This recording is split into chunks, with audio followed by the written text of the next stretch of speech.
Yes, I, a special one from the CEO, stand coming with the spoon. And your boy, Friday the Southern Band, Charges on the beat. On the spoon to get your information.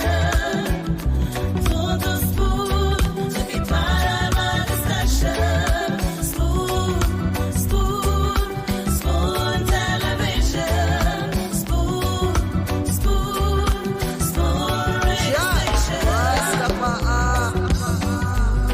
Spoon gonna tell you what is happening in Liberia. Spoon gonna tell you what is happening in Monrovia. Spoon gonna tell you what is happening in Africa. Just don't spoon, you don't spoon, you ain't know.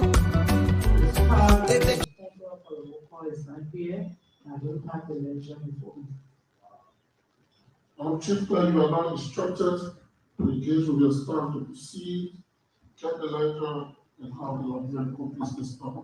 Thank you. The next 10 minutes. Thank you.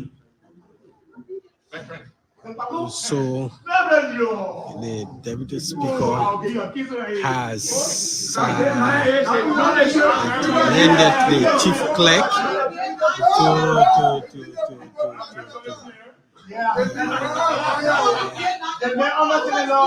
to bring the lecture for a roll call. The Deputy Speaker is presiding. Dixon Sibo, representing Dixon Sibo. Also Hassan Ability is also here. So session in the next 10 minutes, the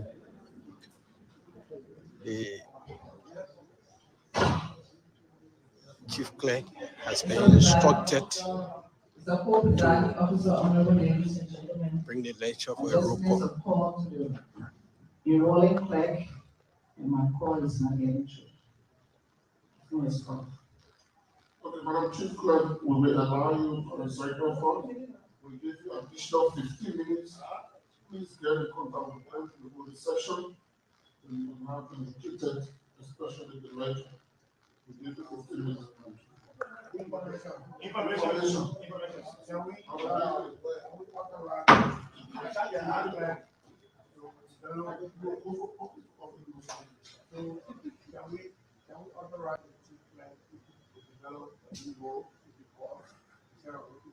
That should be option 2. The Chief Clerk must exert efforts first.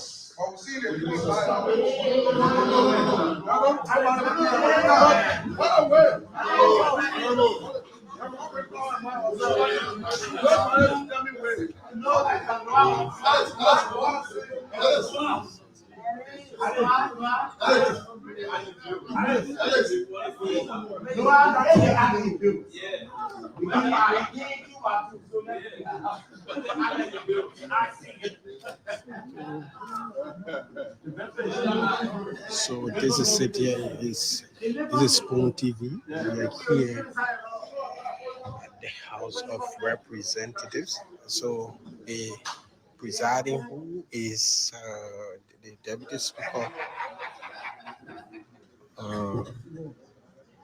Deputy Speaker for Thomas Fala has called on the Chief Clerk to get the lecture for roll call.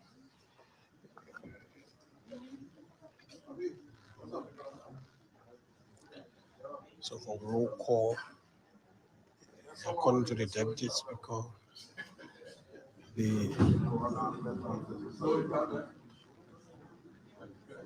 the person who in charge of the lecture is not here and the person's phone is off. So couple of lawmakers, let's see whether we can count them. This is 3, 4, 5, 6, 7, 8, 9, 10, 11, 12, 13, 14, 15, 16, 17, 18, 19, 20, 21, 22, 23, 24, 25. This is 27. So far we are seeing 27. We are seeing 27. We're able to been on at least 27 of the lawmakers. Yeah.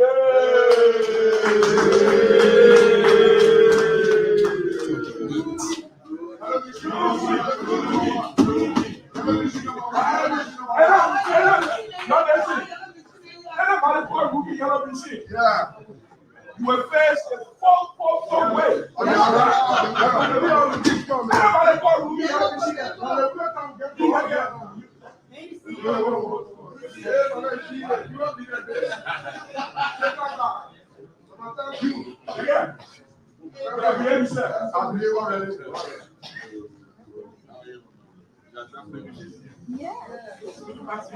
So we'll wait and see what's going to happen in a moment.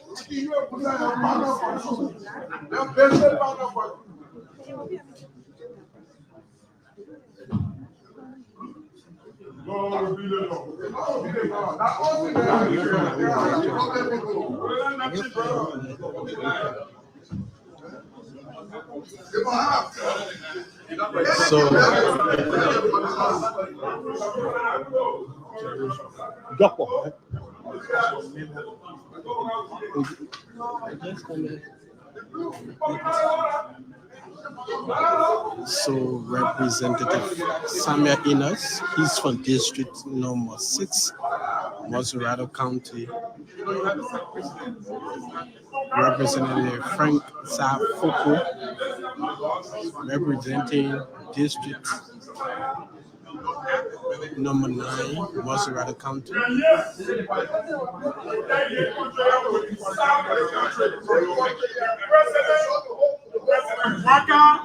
President Walker inability. Come here, what is it?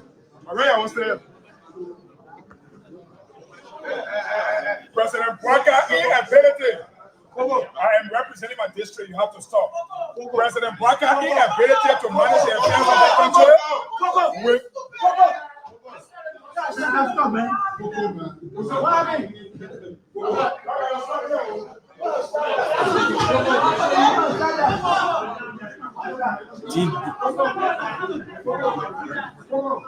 Children crying for starvation, just don't just fall.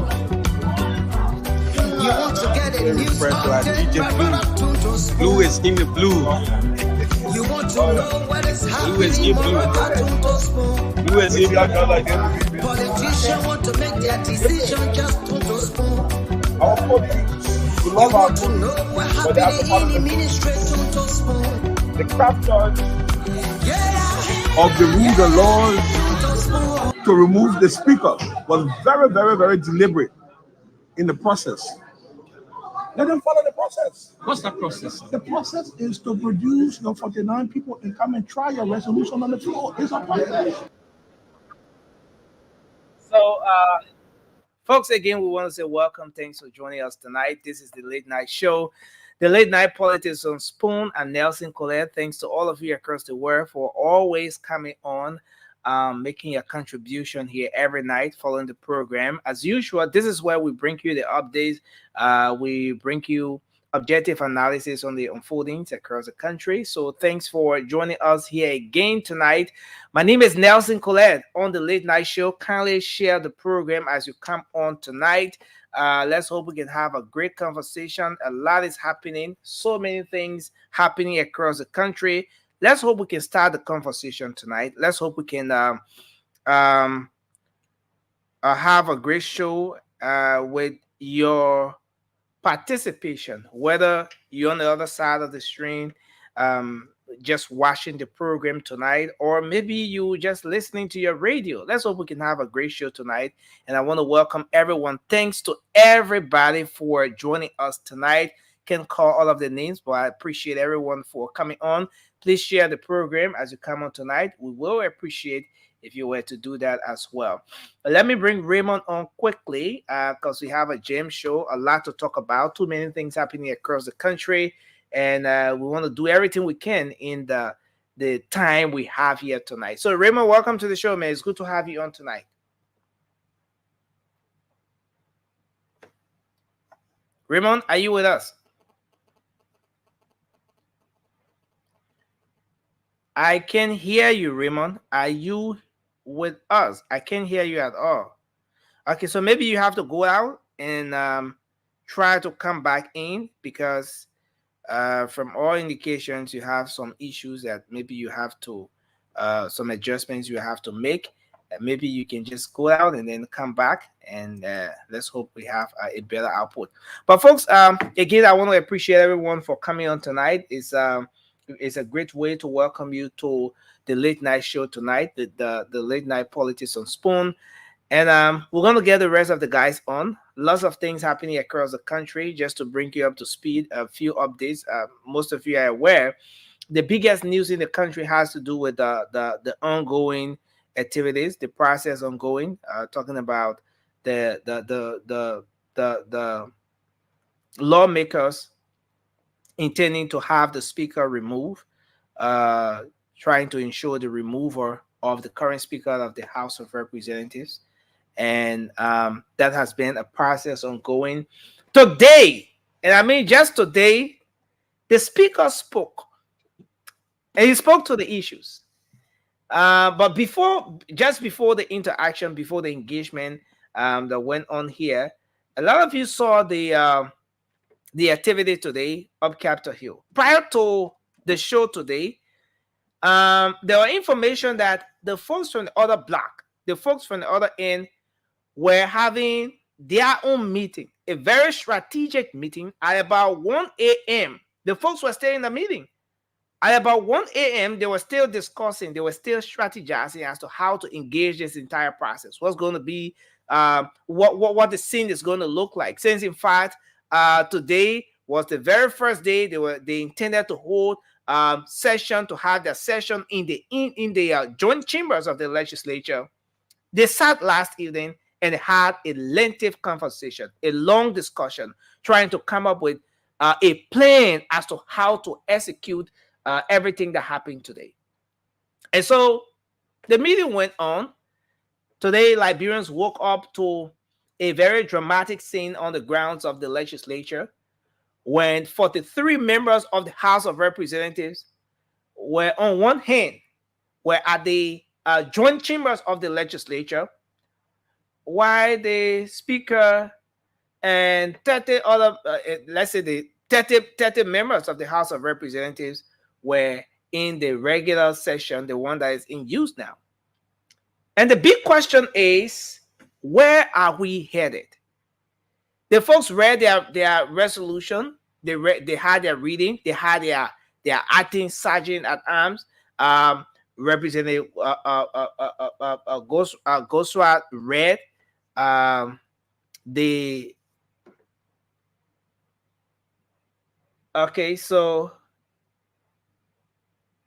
the lawmaker of Margibi County read, he presided today, in fact, and a lot of people were looking forward to seeing the deputy speaker preside, but it didn't turn out that way.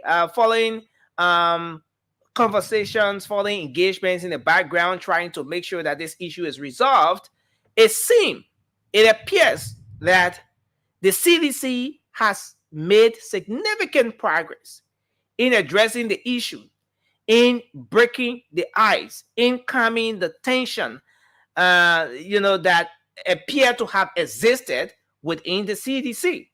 Because the deputy speaker, who happens to be a Cedician, Representative Thomas Fala, was saying today, presiding alongside the Speaker of the House of Representatives. They had a great, engagement. But then they could not have the regular session. They could not conduct the Liberian people's business. They were unable. They failed to conduct the Liberian people's business today because they could not get a quorum. They could not get a quorum. They could not get half of the members of that body. And so everything they ever did there today, like you saw in the video we just pulled up, you saw Representative Blue, Bernard Benson, commonly known as DJ Blue. Forgive me if I'm calling the lawmaker a DJ. Yeah, he came from that background. You saw him and other lawmakers. They were engaging, they did everything they wanted to. But as per the rule, and there you see the speaker, he was there, he presided, You know, he was being ably assisted. There you see the speaker and the deputy speaker. Yes, they sat there. They tried to conduct business. They tried to engage. They tried to carry on the regular workings of that body, but it was very unsuccessful today. It was impossible today. It did not work today. It didn't turn out to be a reality today because they could not get a quorum. Where exactly are we headed? Is this how we're going to keep proceeding? Now they had their brief engagement. The folks who had the quorum plus more, they had their engagement and they left. They exited the grounds of the Capitol, leaving the other folks with their 30, less than a quorum, right in the chambers. But this is where we are, folks. And Liberians are beginning to get concerned. People are beginning to ask, what's going to happen to us? What happens to the fate of thousands, millions of Liberians who turn up across the country to vote for these people, to make laws, to make decisions, to represent their interests, to advocate, to act on different issues that will affect those ordinary people? What happens to the interests of those millions of Liberians across the country? That's the critical question a lot of people are asking tonight. Even tonight, as we sit here, that's the critical question that a lot of people are asking tonight. But folks, just before we move any further, just before taking an inch, I want to play a particular video here. I want us to start a conversation with something very interesting. Well, the speaker came on today. A very great interview was conducted by the CEO today. You saw the engagement, and the speaker spoke on a lot of issues today. He spilled a whole lot. He made a lot of revelations. We're going to make analysis around those different issues, but there are different aspects, there are different angles of this conversation we hope to touch on tonight. But let me welcome the team. Shirley, I see you've joined us as well. Welcome to the show.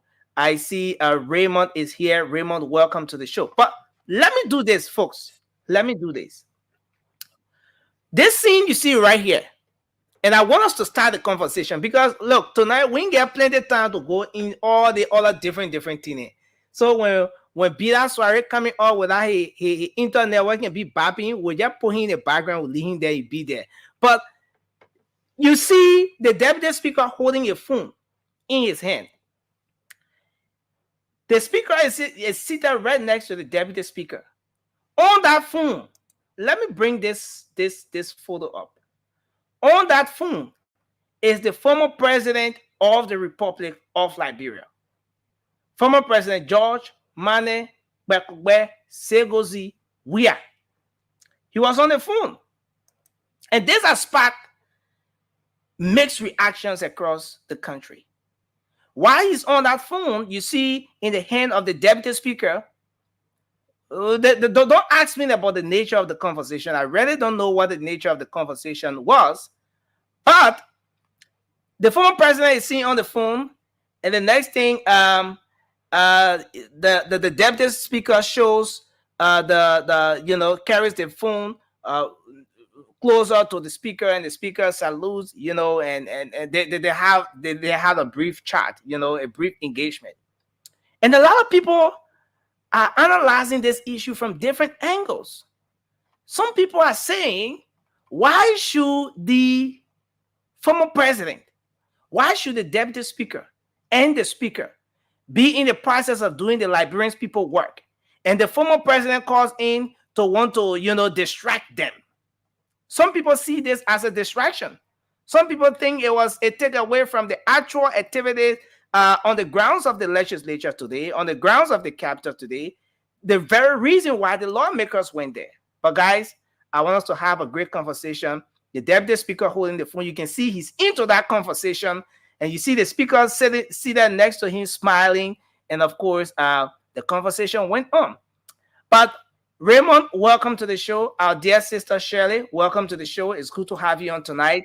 Bida Soiree, welcome to the show. Francis, welcome to the show. Let me also welcome Rudolph Bala. Welcome to the show as well. Guys, I want us to start the conversation from here.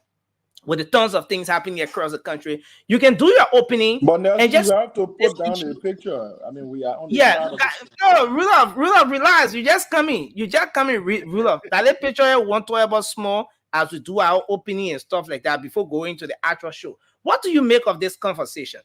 I What do agree you with make you. of the Like, fact we're that doing our opening with a picture. Like, yeah, we'll do our opening and make analysis around this picture. You know, oh Jesus, okay. just a minute each, just a minute each. Was it a good thing? Was there anything wrong with this action?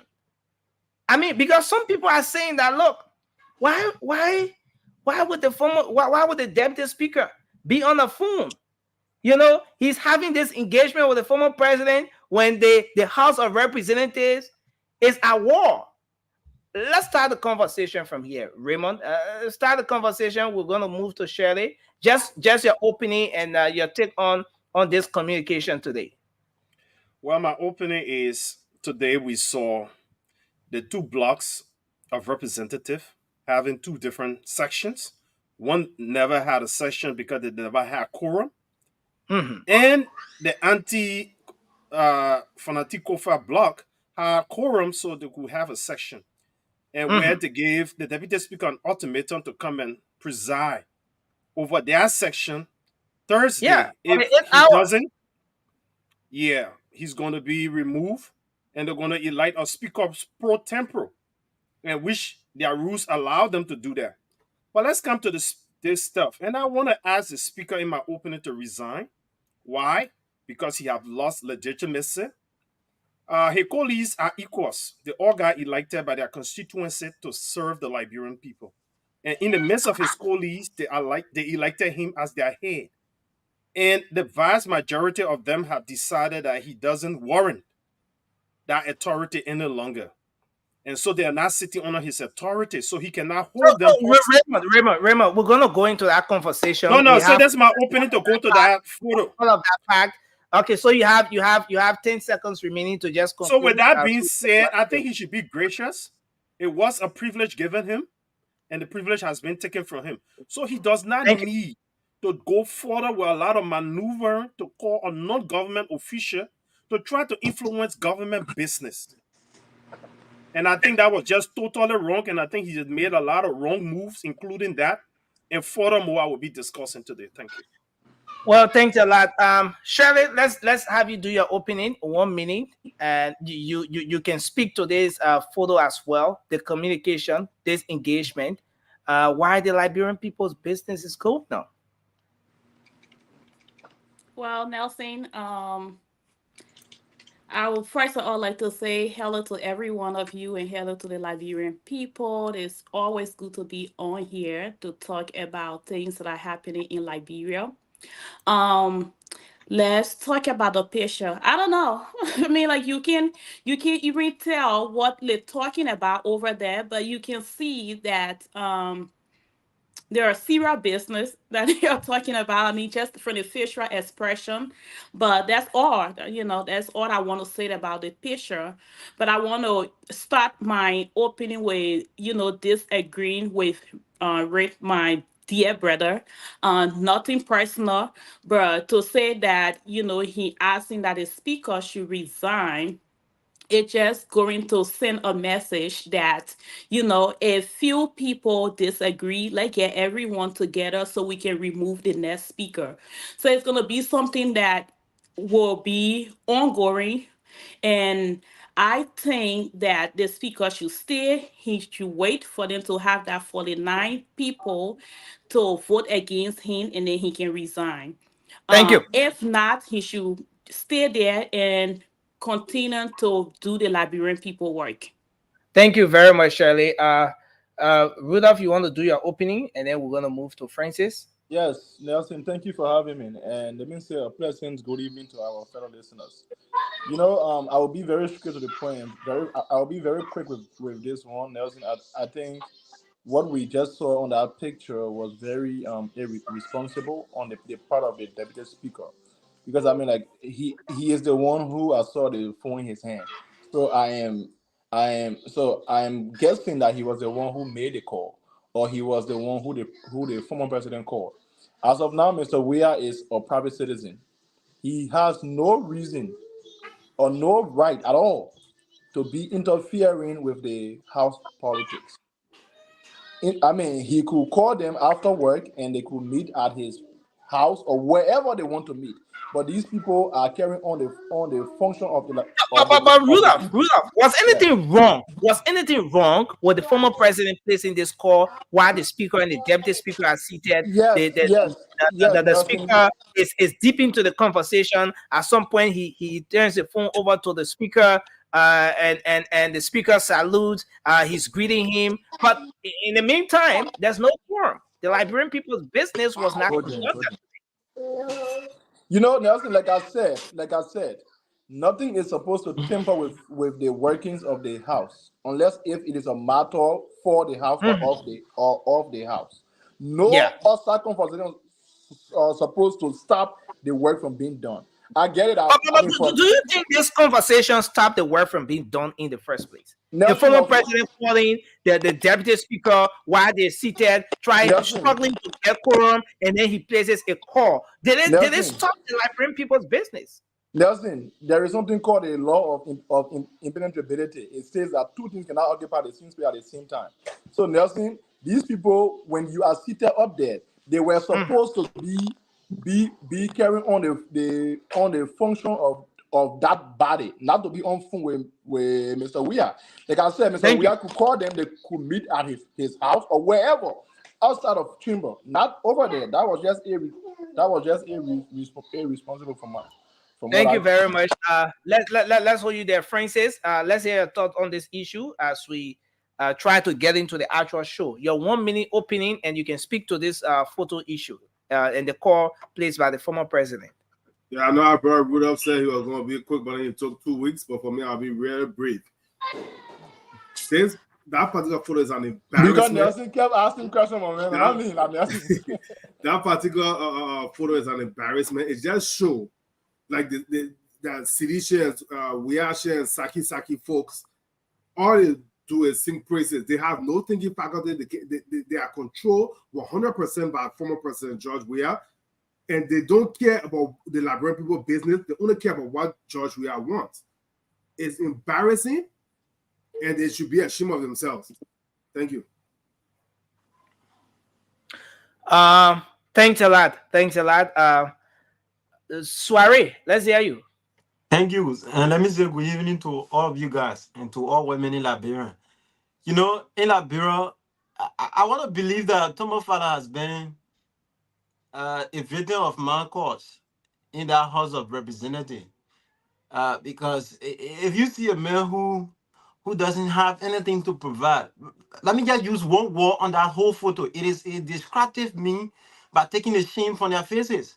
Because when you are alleged to be a criminal, allegedly you are alleged to be a criminal by some resolution that was put forward by the majority bloc, then you should be doing different things, but not to take a phone to be communicating with former President Weah, who doesn't have anything to put forward to the real conversation. I think the real conversation should be on what the speaker, the deputy speaker should have done. And it's to find a means wherein they can get their police back convincingly. Because what I'm seeing or what I saw today, it is quite different from what we've been thinking on. Don't forget to know, I said it last week that the legislative politics is very funny, it's dramatic. And we're getting to a point where the real conversation will start. So I just saw that whole picture as a means of distracting the people from the real conversation. And that is the CDC for us. Wow. Our brother Jirawu, Sandy, welcome to the show tonight. It's good to have you on. And let me say welcome to our co-moderator, Moba Soka. Moba, you can go ahead, do your opening quickly, and then and then just speak to this issue as we get into the show. Yeah, thank you, Nelson, and thank you to my fellow panelists, and thank you to our listeners all across Liberia. Look, Nelson, today the speaker spoke very well. You know, he was really reading like a whole. His topic was on point, and we shouldn't come there and bash the speaker because there's a lot of things happening over there. You know, we all understand that Yeke Ben, one of the presidents who will be very, very much vocal in the House of Representatives, But in recent times, he's been a little quiet. I don't know why. But a lot of things the speaker said today. You used to say the same thing. People go and when the budget passed, people go and put money in the budget. And at the end of the day, they share among themselves and do what they want to do. And people who put money that they get are caught. And all these things coming out today because the speaker is angry and he try. And for me, I would say today, from the time the speaker started first, I was not in favor of him, but since he started his speakership, right? He have been so in order, and he have been doing the Liberian people work. He not get time for party politics. He handle the issue according to the law. So for me, I would be behind him from the starting to the end. And any lawmaker, let me conclude by saying the next thing, any lawmaker who will keep pushing the deliver impeachment of the speaker, we will gather our people to carry on. I don't know how many signatures to impeach you to. Thank you. Thank you. Sandy, finally, Sandy, you can just do your opening and then we get into the conversation. Well, Nelson, it's good to be here. Good evening to all of you. I also want to agree with Maba that I heard a speaker today where he talks about the issues unfolding. I want to agree that he spoke very brilliantly. With the minimum time given him, he was able to give Liberian people some ideas of why he is being targeted by his colleagues. Some of the crimes in the House of Representatives, some of the illegal practices that are there affecting the Liberian people. Those are things that he tried to outline today. So I think, he spoke very well. I still believe there should be some investigations done to really get to the root of how the Liberian people, first branch of government is functioning, and to point out some of the illegal activities there. I came on and I heard a couple of my brothers speaking to the picture where Tomo Fala is holding a phone with President Weah on the call, and Tomo Fala showing it to the speaker. And I'm hearing some of my brothers, bashing the former president, Tomo Fala, and all that. That's unfair. I mean, that institution is a political institution. We must understand that both Tomo Fala and the speaker align under the CDC. And the head of the CDC is President George Manuel Weah. So when their leader called to speak to the both of them and you have an issue with that, I mean, get over politics.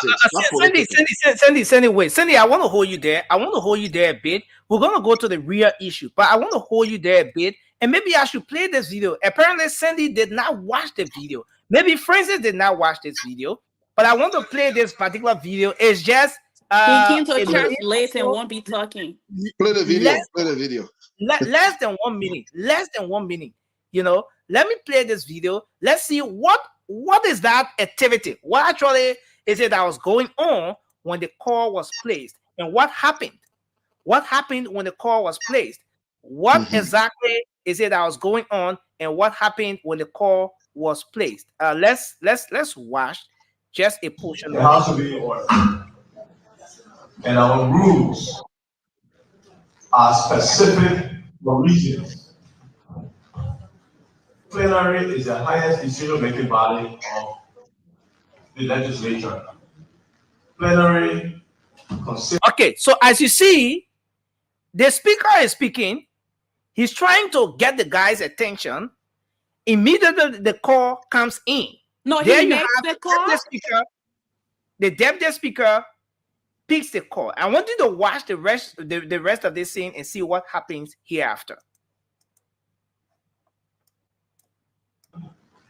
And the members, the majority constitute a quorum. And he's saying we're in session. We're in session. Why are you calling me? We're in session. But listen to the rest of this particular one. The deputy speaker. In the absence of the speaker and the deputy speaker, the member shall elect a speaker pro tem. There is no provision that when a member calls a party to any place or any venue, and he has or she has the majority at that party, that group of lawmakers can begin to make decisions on this for this republic. We will resist that. Wait, guys. Was the deputy speaker trying to validate something? To assure the former president that yes, I know we have meeting, I know we talk behind the scene, but rest assured, I'm here. Hear him. They said no, I don't believe you. I don't believe this highest level. You sure you right there.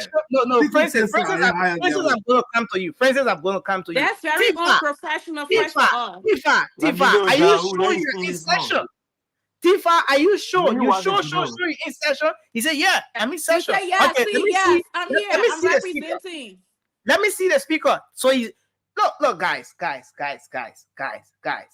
Look, we have to end. It's just few seconds remaining. Let's end it.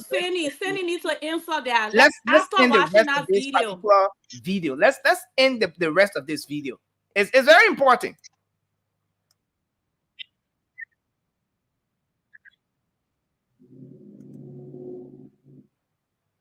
You frozen or we end the video?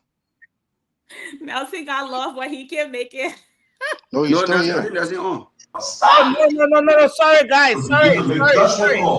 I made a mistake. Yeah. The majority at that party, that group of lawmakers can begin to make decisions on this for this republic.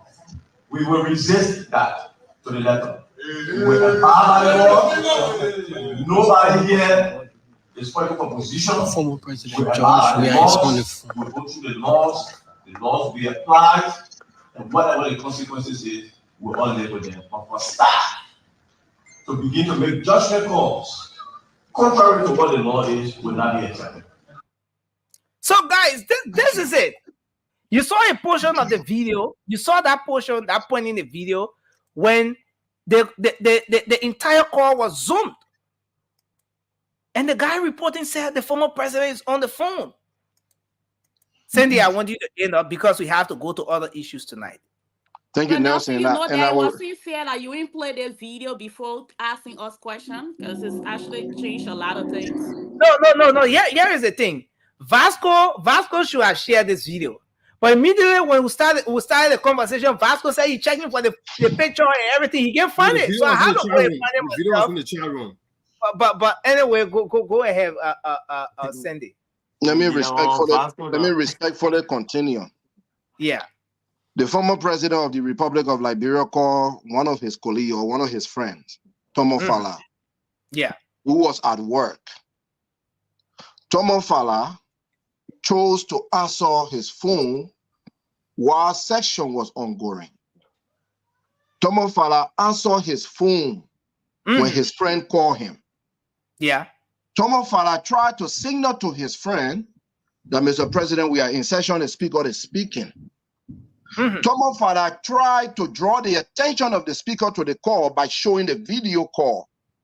The speaker looked very briefly and continued his work professionally. The speaker continued his work professionally. He did not stop. He wasn't disrupted. Or he didn't allow the disruption to stop him. That's what I should say. So what is the point? Do we have issue with President Weah calling? Do we have issue with Tomo Fala picking his call? I think if we should have issue, the issue should be with Tomo Fala. Yes, that's who my issue is with. Yep. Who answered his call in the middle of the speaker. Section. Can I speak, please? In the middle when the speaker is, I'm being disrupted. Nelson, go ahead, please. It's okay. Okay. No, you are protected. You are protected. Honorable Dr. Cindy, you can go ahead, take 10 seconds. Take 10 seconds to conclude. Uninterrupted 10 seconds. Thank you. Yeah, uninterrupted 10 seconds. Five is already gone, so go ahead. Tomo Fala, if anything, should be the one blame here. President Weah did not know what was happening. I can take a call now and call you, Nelson. I don't know what you're doing. Come on, Cindy, man. Listen to me. No interruption. No, guys, do not interrupt. Additional 10 seconds. Additional 10 seconds. Additional 10 seconds. Additional 10 seconds. Thank you. Anytime you interrupt, I take more 10 seconds. Guys, we have to stick to the rule of the show. Peter is in the back. He will be there for 5 minutes because he interrupted. I want us to stick to the rule of the show. Let's have a great conversation. The problem is with Thomas Farah. I think that's why we can all agree. The man took a phone call in the middle of work, important work. I'm not going to blame President Weah. I can call you nothing, you my friend. I can call you now while you're in studio. It's up to you to pick up or not. The speaker remained professional. He continued the Liberian people work. So where's the problem here? So Sandy, in this case, is it fair to say that former President George Weah have dispelled the rumor that he has been the mastermind behind this? Is it fair to say that he has succeeded in uniting both the deputy speaker and the speaker to take on this fight in the interest of the institution, the CDC? Was the president of the call? Exactly. Are you assuming? Are you getting to the brain of President Weah? The president placed a call to his friend. That's all I can see over there. I'm not going to speculate. I don't live on speculations. I live on facts. The fact I saw there, the president called his friend Thomas Farah. Thank you. Thomas Farah, who knew what he was doing, shouldn't have picked up the call. He went and picked up the call. That's the only problem I see there. You know, I want to hold you there, Cindy. And before Shirley, I still love you. Please don't interrupt me again. We can interrupt on our private call. I still love you. Come on. I come. But Nelson, if I may, in a few seconds. Yeah, but before doing that, let's have Vasco to speak. Vasco, go ahead. Vasco, was this appropriate? Was it a good thing to do? Did it take away from the precious time that those two great men had to do the Liberian people's job? Vasco, I mean, let's hear your own take on this issue as part of your opening. Thank you, Nelson. Let me say hi to you guys and hi to our listeners. So, Nelson, I mean, it was more than appropriate. More than appropriate. You know, we have to look at the rules that govern our place. If anybody can quote any rule here that no lawmaker is allowed to answer phone call or answer a video call while in session, then before you can come here and say it was not appropriate. You know, sometimes we just waste our time on things that we don't even supposed to talk about. Everybody been saying President Weah is involved into getting the speaker out of that position. Today, President Weah, Thomas Farah, who people been accusing saying he was a ringleader. Today, the former president called Thomas Farah. And Thomas Farah knew that a lot of people are going live. He decided to show it to the public. Show the president, and the speaker show the president. Maybe you're just seeing now, but they got a picture that you will see the speaker self holding the phone talking to the president. Right over there, they got a picture of the speaker self holding the phone and they're talking to the president. So Vasco, let me ask you one question. My man, let me lay my turn now. My man, the second moderator, I get it ready to ask you. If you want me to ask you, that's fine, but I get it ready. Okay, go ahead, ask a question. My question is, it is right for the House of Representatives to be in section, for the entire body to be in section, and somebody intersect call, and within the period of maybe 2 or 3 seconds, maybe yes, okay, we on the floor right now. Right after the floor, we'll call you back. You think it's better than for you to keep the former president online and what session is going on? There's no rule that stop. We're not talking about a rule. We're talking about decency, my man. There's not a rule. What you call decency? Go ahead. Answer that phone question. call issue get decency inside. Eh? Why? Do you know the discussion of that call? Do you know how important the call was? You don't know. Or because they were in session, what they were doing in session today? Tell me, what was the serious thing they were doing over there today? The people couldn't even get a quorum. They were just trying to say, to adjourn that whole thing. Can I say something? There was nothing serious that was discussed over there today. The two parties, the two groups, they couldn't get the number to have anything going on over there today. So that's the reason why the deputy speaker was talking. So today now the whole world know that it is Joseph Boakai and his people that behind the removal of the speaker. Thank you, Because the Vasco. president have already gathered now his people together. Today they even got a picture where you see Color Green or causing Tomofala Mahi and Tomofala today. They together shaking him. That's how we look our party. So Thank it you, is Vasco. you people now, the Unity Party people. Vasco, can you hear me? But the president, and you already interrupted me. Give me 1 second. Let me conclude what I said. Okay, no problem. Conclude. So, it is the Joseph Boakai now who want to bring the downfall of his own government. This is the time for him to play the leadership role. Because I have Unity Party people that he need to control now, or else your whole government will shut down. Vasco, thank you, Vasco. I think you have to. Yeah, let's have charge. Alfred, yeah, thank you so much for giving the opportunity to be here. Today, over the last few months or over the last few days, we've been looking at a very serious, dramatic issues that have been, governing our country. But what I'd like to say with regards to the drama that is taking place at the level of the legislature, I think Speaker Kofa will be a good speaker. I think this man, what he said today, what he really said today, have proven all of us, especially when my brother Francis ready here and get very emotional and talk about the rottiness of our legislature. Speaker Kofa today vindicated brother Francis when he repeatedly said here that Liberia's problem is that house. That's what we see happening. And in the next few days, I will urge the speaker to stand his ground so that the Liberian people can really see what has been keeping this country down in the last 177 years. So that the next election, we will vote people based on their credential. We will vote people based on what they bring to the table. We'll not just go say, I was there in my brother Francis too. I was there, no vote people. We'll not vote that. Thank you so much.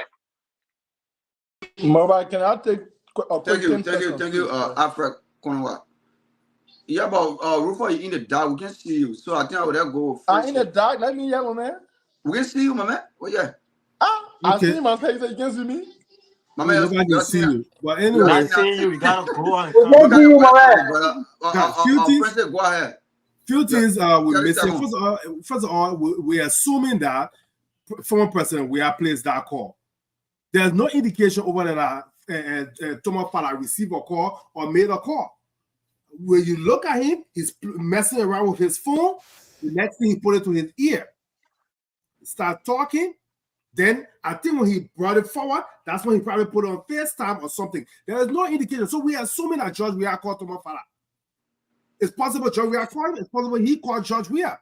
But the issue here is this. Our brother from the Sakimo tree want to talk about, there's no rule, this, that, and all.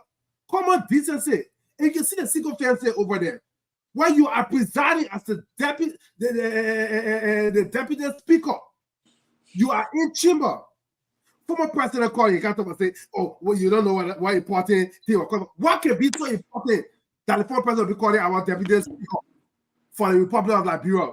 Why they in the house doing the people's business? What can be so important? Then he there saluting land or rebel, saluting it, doing chastisement all the time and all that. And he doing thumbs up. What kind of ridiculousness is that? Our people in Liberia in trouble, serious trouble. Remember, 30 seconds, brother. Well, the assumption why you keep skipping me and I have my hand up before any of them? Sorry, Mama. I see you. Sorry. I the assumption I'm going to make is that President Weah called because the phone was on the decks from the body language. I saw Fanatic Kofa, what's his name? Tifa look at it, and he didn't look happy. He picked up the call, talked for a while, and went and put it on video. But this is what I have to say. President Weah is a former president of the Republic of Liberia. And my principle is to whom greater is given, greater is expected. He should know better. He should not be calling people in section. And be on with them and to do a video call. That's shameful. No decency and etiquette in it. And those who work at that place should know professional ethics. Anyone doing that should not be holding any leadership position. And my brother Francis said it. We saw the speaker saluting. He was distracted. He should not be making calls while he's having the gavel in his hands. He's been paid for that position. He was elected by his electorate, not President Weah. He's not there to represent President Weah. He's there to represent his electorate, the Liberian people who are his employer. President Weah isn't. And so we should need to understand what politics and representation means. It doesn't mean political party. It means the citizenry, the voters, those who all power inherent in, but not the political party. So President Weah, being a former president, should know better. He cannot interfere with legislative proceedings. And the speaker and the deputy speaker should know better. That's one of the reasons I'm asking, and many more reasons that he should resign. He hasn't shown. So all the leadership. interference. Thank you. All the interference. Shut it. My man, Yeah, so So can I I put just, y'all shouldn't, I think, y'all shouldn't This interrupt the is show, this is please. just a waste of Shut it time. quiet. All the Google thing happening, Shut it thing happening in the country. put a I man think, backstage, my man? Vasco, Man, just- can you give her a chance? Let she talk, brother. Please. Go ahead, I think Shadi. everybody's saying the same thing. I just have a question for Vasco, because Vasco did make a comment that he doesn't think that it was unprofessional. But then he make a comment that says that, basically they make that point, right? That he called because they were having misunderstanding, so he want to prove. But Vasco, you said that there was a lot of people that were going live. So this is not a joke. That's our country, okay? Our whole country. The speaker is there in section talking, and the deputy speaker is speaking on a phone call, and you think that is not unprofessional? And you asking about whether it's in the law or not? Like, it's just common sense. Does it Thank, make sense to you that even when you having a conversation or you in a meeting at your job, that you're gonna pick up a phone call, regardless whether your dad is calling you or your mom, you in a meeting? So let's just take the whole political party thing out of things that's supposed to be decent, and make sure that we can count right what right is and wrong what wrong is. thank You So you. know, seriously. you The know, mail, Shirley, the Shirley, mail that's a called great in point. that section. Mobile The thinks mail a lot. called. Mobile thinks a lot. But you know, I want us to Right. move into the show. Nelson, Guys, I sorry, was I just was about to making take my some. own time. I was making some My man, you're adjustment. unfortunate. Understand? I was making an adjustment with one loaf of bread, not too long, trying to make sure that it's adjusted very well. You You know, learn well. You have some filing too, huh? but this is serious. The speaker, he appeared today. He made some revelations. The first thing is there has been conversations in the public space about former President George Weah being behind the removal or orchestrating everything that's happening now with respect to some lawmakers wanting to remove the speaker. And the folks have said that's because the speaker has become so influential. And the former president has this fear. But today, the former speaker, the speaker said, sorry, I don't say former, I mean the current speaker said, he is not contemplating on 2029 presidency. He said in 2029, he is going to vote for no other person than President George Manneh Weah. That's who he's voting for. He is a sedition, he remains a sedition, and he's going to vote for President George Weah. Now, does that in any way clear the air? I want us to make some analysis around this. The former speaker, the speaker is making this statement at a Nelson, time where when you know your he's side, in, Nelson. You can't know from- no, I mean the speaker, yeah. The speaker is making this comment at a time when he's being fought, when he needs help, when he's looking east, left, let's say east, west, north, south, every other place you could think of where help could possibly come from. This statement, is it something for President George we have to take at this point, cleave onto, and be convinced indeed that what is being said now is going to be constant from 2024 to 2029. Is this a statement of the movement? Is this something that's happening now? Is it a statement that is coming out now to calm the tension? Now, on the flip side, he said some of his colleagues have been going after him. They've been wanting him to spend loosely, use government money to go to Guinea and all of those kinds of things. In fact, that some of his colleagues have been bent on manipulating the budget. And that's why he's even calling for audit. Guys, I want us to make some analysis around those two comments first. If we have time, we're going to go into other issues. Someone is asking the question, why now? And another person is commending the speaker for making these revelations. Someone sitting somewhere is saying that, look, this speaker is a leader. The fact that he's spilling all these things out means that he means business and he wants a change at the level of the legislature. Why another person is saying that, whoosh, all these things did not come out until now that the speaker is being fought. I mean, let's make some analysis around those two aspects, and then if we have the time, we'll go further.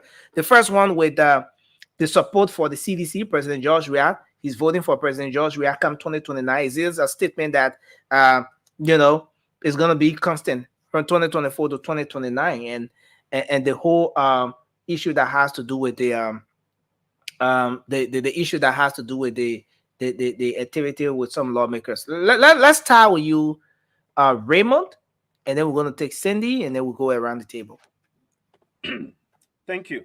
The speaker is trying to cover up. He's trying to save himself. Raymond, a little bit low. You got to come closer to the mic. I said the speaker is trying to cover it up. He's trying to save himself. And that's why we see all of the maneuvering. The fact that he even came up to say what he's going to do in 2029 now, it tells you that he has kissed the ring of the one who's in charge. And that's political maneuvering. George Weah could have pinched him to say, look, your wings are growing. And the fact that he could say that the way he said it today and accuse his colleagues on the other side of sitting in Boulevard Palace while he was deputy speaker and manipulating the budget. Manipulating the budget by making phone calls to line ministries and agencies and doing all that. And it took today for Speaker Kofa to spill the beans. And we know who he is. This is a man who has been convicted for financial improprieties. He has a record of that. Yet he sat with a tight lip, knowing in the past 6 years how these were done. So they're accusing his colleagues, but he hasn't conducted audit yet. Why he has been speaker for about 9 months. It speaks volume. And I think all he's doing, talking about he will call his colleagues, they will try to resolve things after he has spilled out these beans. Why should be resolving things? You should be going in the court and accusing these people and fighting for the Liberian people, but he's fighting for his own back. So I believe, one, he might have gone into a concession with President Weah, say, okay, I need your support. I'm going to support you. I'm not going to run. In fact, I'm going to make it public. Two, all of the allegations he made, I do not think they're substantive. As a matter of fact, the circumstances under which he's making it, when his job is threatened, when his colleagues don't want him anymore, that's the only time he can come out with Raymond, listening to the speaker today, the comment that he's not going to run 2029. Is it? Do you see that statement? Do you see that position as something that could possibly remain constant from 2024 to 2029? Is there any possibility of the variable changing along the way? Well, what I think is happening right now, President Weah is putting him in check.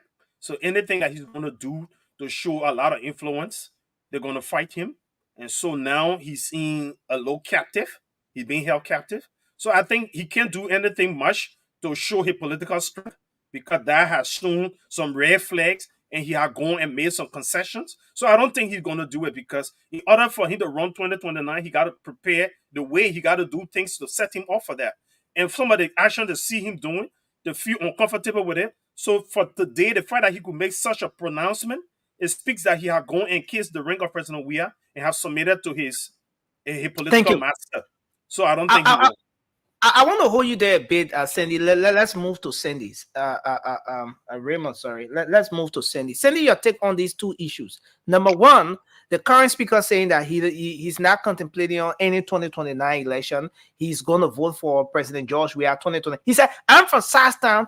George Weah is from Southtown. So we are the Southtown boys. We cannot go against each other. So I am going to vote for him come 2029. What's your take on that?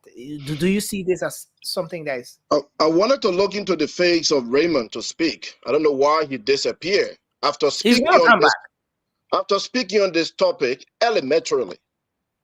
And that's not an insult to my brother. I love him very much. But Raymond, what you are saying is baseless. Why are you selling yourself to the Unity Party or to the ruling establishment?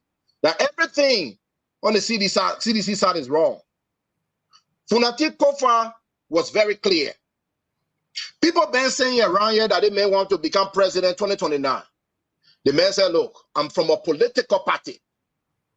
We have a candidate. You will not see two CDC men running for president. He said that. Before he even mentioned Sidetown, he said, we are from Sidetown. We are from the CDC, and our political party carries President George Manning Weah, former President George Weah. That's why he said he was clear, Raymond. So you will not see two CDC people on the ticket. So that means he is debunking the accusations, baseless accusation that this man is planning to run for president 2029. What's wrong with that? Does that mean he's in the pocket of George Weah? Will you expect two United Party partisans to run as president come 2029? No, but again, Sandy, let's be real about certain things here. Sandy, we know it's Anthony. Sorry, you have to go back. We have to get the only female on. We can't leave the only female out for one male, and stuff like that. But Sandy, let's face the issue here. It's glaring that former President George Weah and the current speaker cannot go on the same party's ticket. Is not possible, right? But what is also possible in the Liberian ballot politics is that John Brown can exit this particular party with a very smart political calculation, goes to another political party, establishes him or herself there, and then he's best suited. He's Nelson, listen, don't waste my time. This man has never said that he wants to run for president. He has never. This is speculations from people like my brother Raymond, that this man wants to run for president. He's against George Weah. He's trying to be strong. He's trying to gain favor, and that's why he's doing all of this. The man came out today and said, "Look, my people, I am not running for president come 2029." That's what I'm going to believe. I'm not going to believe Raymond, who is speculating that the man wants to become president. Second point, Raymond, this man, since he assumed the position of speakership, has called for audit. He said, let's audit the legislators. He said, let's audit.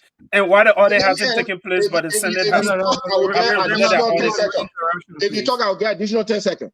No, I just want to ask but who's getting additional 10 seconds? The Senate has conducted the audit in 9 months. Audit hasn't been done. Raymond, please, let's have our brother to conclude. Cindy, you have that's the rule. You interrupt me, I get additional 10 seconds. The man has been calling for audit. So some of the things that he's bringing out today, we could see that his emotional self today got a little of him, which is true. He was very agitated when he was speaking. But that does not mean that this guy has been hiding those things. He said, let's audit. In the audit, you will find some of these things. But now that they are coming after me for their own selfish gain, Liberian people, this is what they've been doing. These are some of the things. I'm just giving you feel of what they've been doing. But let them bring the audit, you will know more. Thank you. Thank you, Cindy. And I think we should commend that. I want us to go around the table. Let's take our sister Shirley here, and then we're going to take a Vasco, and then complete the cycle. So just to ask the question, because my phone being in and out. I mean, okay, so yeah, you've been in and out. The guys been messing with my phone backstage because they want me to be on here. So that's great. I can so hear what you we guys. do Can is, you hear me? let me take Francis, then I'm going to come back to you with a question. All right? Is that okay? Okay, so Francis, let's hear your take on this issue. Two statements, two powerful statements from the speaker today. Number one, he's saying that he's not running for any 2029.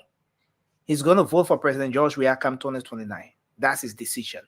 Two Southern boys cannot be on the same ticket. They cannot go against each other. And number two, he's saying that his colleagues at the legislature,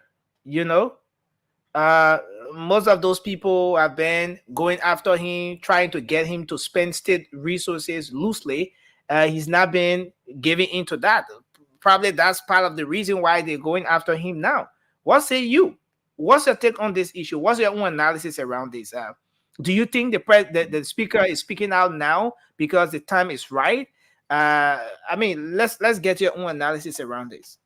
Yeah, Nelson, when he said he's not running for president, I think I believe him. I believe him. There's no reason not to believe him. He has the right to change his mind come 2029 if he wants to, but for now, I believe him. But also, I appreciate the fact that he saved the Liberian, our country, an embarrassment, because our people could actually vote an ex-felon who served 2 years in prison to become president. The fact that they made him representative, deputy speaker, and now speaker, making the third most powerful person in the country. Our Liberian people can still make that man president. Our people without thing. So I appreciate you supporting Donald Trump in America. You are supporting Donald Trump in America. Saving our country the embarrassment. Okay, I appreciate saving our country the embarrassment. So I will salute him for that. But then let's go to the next part. Why he talk about people asking him to do this. He today even put the CDC administration on blast. So how they were stealing money, funneling money through other people. Things like when they talk about he has spent $5 million and so, but then when he said his office staff to go and find out, they're passing other activities through his budget line. That's how CDC are funding money laundering. They will just go and pass it. Francis, why do you think the speaker is speaking out now? Is it fair to commend the speaker that he's spilling everything out? He's spilling the beans. I don't know if it's the beans or the brown beans or the country beans, which kind of beans, but the speaker is spilling the beans at this point. Yeah, but say when Pooh hit the fan, it was splash everywhere. That's what's happening now. And I hit the fan. But there are two things I want to point out before we go, right? That people missing in this whole speaker thing today. Right? They only care about, speaker will be there, he'll not be there. But a few things that the people miss that affect the Liberian people every day. He said in part of his interview today with the CEO, he said the Liberian people impose a difficult task on the lawmakers. Lawmakers have to take their poor salary because they ask lawmakers for school fee, ask lawmakers for health care. So lawmakers have to take their poor salary. The speaker and all part of that have been hypnotized to believe that they are not making enough money and they are not even improving the lives of the Liberian people, but now exorbitant amount they are getting, their poor salary. The Liberian people has imposed a lot on them. Make things better for the Liberian people and will not ask you for a dime. That's why Liberian people say. I want to hold you there, Francis. Give me 5 seconds. The next thing he said, when the house got burned, about 70 lawmakers on here that night. Almost, and then he said he went to the hotel. Almost 50 of them were there also, right? And they each They say we don't have enough. They each gave him $1,000. Let them assume, because I'm not going to say the whole 73 lawmaker. Let them assume 40 of them gave him $1,000, right? That $40,000 he received that night, a rich man of Funadi Kofa. But that baby that got burned and died the next day, the people in West Point where the houses burned everywhere, none of them put enough money in the budget for fire service, for healthcare, for security for those people. But they can all give a rich man of Funadi Kofa $1,000. So that night he walked away with no less than 40,000 United States dollars. That night, when he built the first floor of his house, the next day, when the Liberian people are suffering over there. You see, we miss all that part, all the things that he just talked. The embarrassment. Thank you. I want to hold you there. Emmy is asking the other question. Emmy asking. But anyway, we're gonna get there. We'll get to that aspect. You know, Emmy is asking for. This is interesting. But let's hear you, Shirley. Your take on this issue. I mean, I definitely get my brother. You know, I actually do love Francis. Francis always speak with so much passion. Like he always here to just speak and so much energy from his voice. But let's fix it, okay? I think the lawmaker, the speaker, were on Spoon today. He made his point. He wasn't there to be like, okay, y'all keep me. I'm begging y'all please keep me to be the speaker. His point was he wants to make sure that if you want to remove him, do it the right way. And I think it's going to set an example for everyone. Because let's assume those are saying right now that the speaker need to resign, and the speaker like, hey, the speaker is a lawyer. He said that, you know, and most people in Liberia know that he makes his own money, so he can be like, okay, I will resign. But then what happened? They can put someone else in there, and that person make somebody upset.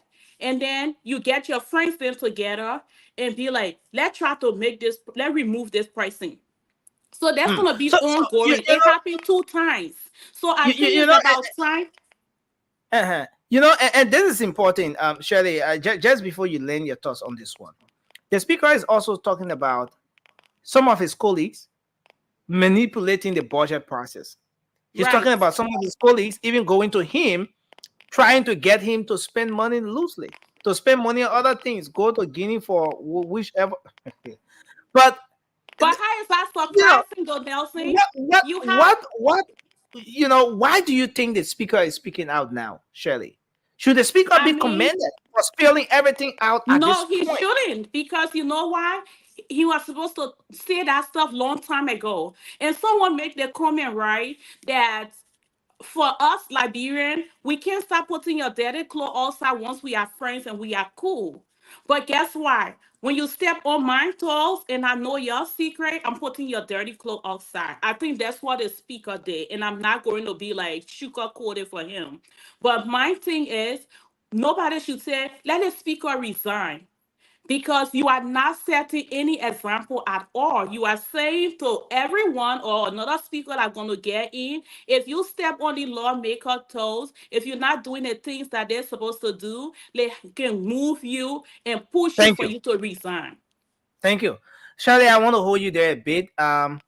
Let's welcome our brother Vasco. Then we're going to take Bida Swari. Vasco, go ahead. Now, so would you be proud to tell the guys that they can follow my example when you said that's it, they should just stop? I'm just saying. Yeah, you set a very good example. Cindy has already texted me. He said he's going to follow that example anytime soon. But thank you. Let's hear from you, Vasco. The speaker saying that 2029 he's not running. He vote already. You know, if President George Weah, former President George Weah, can be sure of any vote, the speaker is one person whose vote has been disclosed. He said vote for President George Weah, 2029. Is this statement cast in stone? Is there any reason why Liberians should believe that this statement will be constant from 2024 to 2029? I mean, let's talk about everything the speaker said today, spilling the whole thing out. Some of my colleagues, They're against me now because they wanted me to do bad things and I didn't want to do it. I didn't give in to that. I mean, should we commend the speaker for speaking out now? Vasco, is there any reason why people should be critical of what the speaker is saying now? Nelson, thank you. First of all, let me speak on the speaker running to be president. You see, and this is the problem I have with most of us on this show. And Cindy, I want to say thank you because you actually spoke my mind. People come here, they put it for their name, independent. I don't know whether they know the meaning of independent. What kind of independent person will be on a show? He won't speak against one thing constantly. Whether the other one doing bad, he will come and try to say the good thing about it. So Vasco, wait, let me ask you a question, Vasco. I didn't call name. I said independent. Vasco. No, I want to ask you, Vasco. The only person who has independent before their name here is Raymond. So if you want to speak to Raymond, be a man with your chest up. Tell Raymond you're not independent. You come up here and speak against. That's it. The reason why I'm not calling a name, the independent is not spare off the railway. So I saw it all the time. Yeah, it's just there ENDE. So that's why I just say yeah. So, but Nancy, let be frank. It was on their show. People came here, they just running their mouth. Oh, for that Tico Farmer bro. Oh, that's the reason why Joe we are giving No, listen. Before you go to the Fonantico thing, I disagree with you when you say independent is not spelled the right way. Maybe because of a gotcha. Let me zoom Raymond in. What do you see there? Maybe in Nova country, the independent is spelled differently. But this is okay, Raymond. I have to zoom Raymond alone in so you can see the independent Vasco. The way you have brought the independent out now, so Raymond is the one talking to me. So yeah, let me conclude. Glasses for them, man, I beg you. Let me conclude. Let's see. Yeah, the speaker made most of you guys taking Maggie place on the show. The speaker made most of you guys on the show to be like a liar or to be liar. Because you're being on the show, you're saying the worst thing that the speaker, President Weah, is against the speaker because the speaker want to run to be president. Today, now the speaker came and make it clear. Some people vest power. They stretching their feet, calling the speaker, how the speaker came here, he stole in America, he got this against him. But you supporting somebody here in America who got all the charges against him, that the person is supporting to be president, but you put in a mall somebody who can buy a ticket and come to America here. Because I know America, once you have that kind of charges against you, or you are being found guilty, I don't think if you travel to another country, you'll be able to come back here in the previous country. So that's it. I mean, on the issue of what Fonati said about the things that are taking place in the house, for me, all I have to say about this whole thing, the president, I understand the president is not supposed to interfere, right, in another branch of government. But the president got something to do with this. Because it will be the poor people who will be suffering. Because if the legislature is not functioning, the government will not function the right way. So the people that he got on the other side, you need to talk to them to leave this thing. But again, Vasco, I don't want you to take us back. Vasco, the speaker speaking out now, is it something that Liberians should commend him for? Definitely. Let me tell you one thing. Why do you think Liberians should commend the speaker? How long has these things been happening? And someone may ask the question as to why is the speaker speaking out now? Something brings something on, Nelson. They don't have wrong time to speak. So today the speaker bringing this issue up. The Liberian people now, the Liberian people now, they know. No, it's just our country, the people listen. If this was also a brave country, Nelson, that's some of the French-speaking country, that entire group over there will call it legislature and they're not there. Nelson, but we listen. The people say that in the country, a few group of people are benefiting. And if they didn't go too far, you'll feel bad about Jeremiah Kuhn. Because that play where you see the speaker talking about today, that thing you see the speaker talking, That's the mean man. Thank you. I want to My hold you own there. little father, I can tell you for that because all of these guys were sitting on top of that committee. You mean the deputy speaker who was on the phone with President George Weah today? But the deputy speaker and how you call him? And the current vice president. Oh, okay. And that is the current vice president that is dishing off Thank you. all the cash. I want to hold you there. There are the investigations. president- There are investigations going on with respect to those different allegations of Let me give me 1 second. Let me conclude. government entities spending money. But Vasco, I want us to transition. I want us to Let me- transition. Let me I conclude. want us to take Bida Soiree quickly. Emmy, Because welcome to the show. I'm talking about Jeremiah and Nelson. We're going to move for you. No, I'm sorry. Vasco. I mean, everyone have always had the time. Vasco, if I can give you 5 minutes. I mean, come to think about it, we're 10 on set tonight. Vasco There has are had others the in the longest background time as well tonight, who Nelson. want to come. Take me So on. let's take bring my- Bida. Bring my then brother we'll on. Bring my brother on for me. So thank you, Hala. The only thing we got Anthony, here is in common when it comes to life. Well, With Anthony my Khan, good you friend, go my take me great on. friend. So basically, let's address the real issue. Welcome. I mean, for some reason, I'm about to Mr. speak. Basically. I'm about to speak. The time you came on the show, I like to say welcome. You see, the speaker is a politician, right? For a statement that he was now wrong 2029, he's going to support the president. These are political tactics or political maneuver or political strategy to get the situation calm. The speaker is not a dumb-headed man who do not understand terror management or understand situation, right? But When you Bida, listen are to you the- saying that the speaker made those statements, those comments out of terrain management? He's trying to make sure that his environment is protected, Oh and that's yeah, why politically, that's why he did that. They got a politician. When Musa Bello told us that he going to handle what will happen to him on coming, then win election. Where are we today? That he will resign as representative, You right? resign, Or he will Steve, not yeah. go for the post as being representative. So politician makes all of our statement. I don't want to go for it.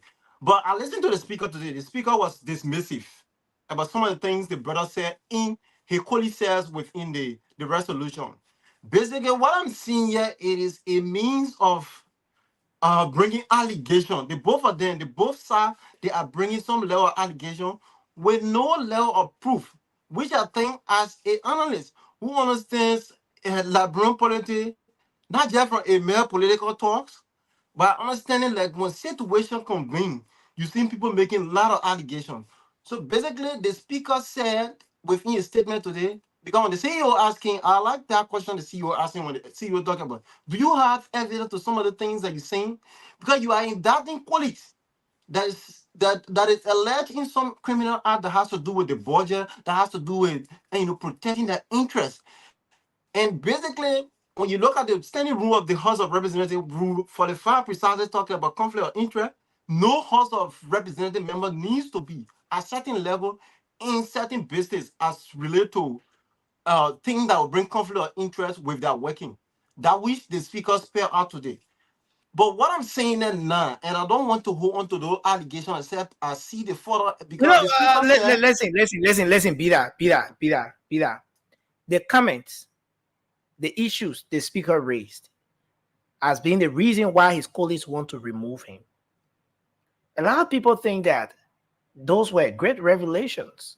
Some of the people heard it for the first time from a permanent member of that body. Is there any reason why Liberians should commend the speaker at this point for speaking out, for letting it out? well, I think in my mind that I don't see it being more genuine or genuine for people to commend the speaker. Because here's the thing, there are proceedings in the House of Representatives, and the speaker has the power. The speaker is the first among equal to carry on investigation through basic committee that works in line with getting some basic results. So if you have people coming to wanting to compromise certain issue, I think it is fair enough if you cannot come out as a leader, because I understand that plays a society bush. There are things that they will not come out to say. They will only say maybe when they go to look at her at one another. You have the other mean, the professional mean to carry on some basis investigation as to getting to the conclusion, the logical conclusion of that issue of something that you're saying as a criminal act. So I have Thank you. I see I want to hold you revelation. there, Bida.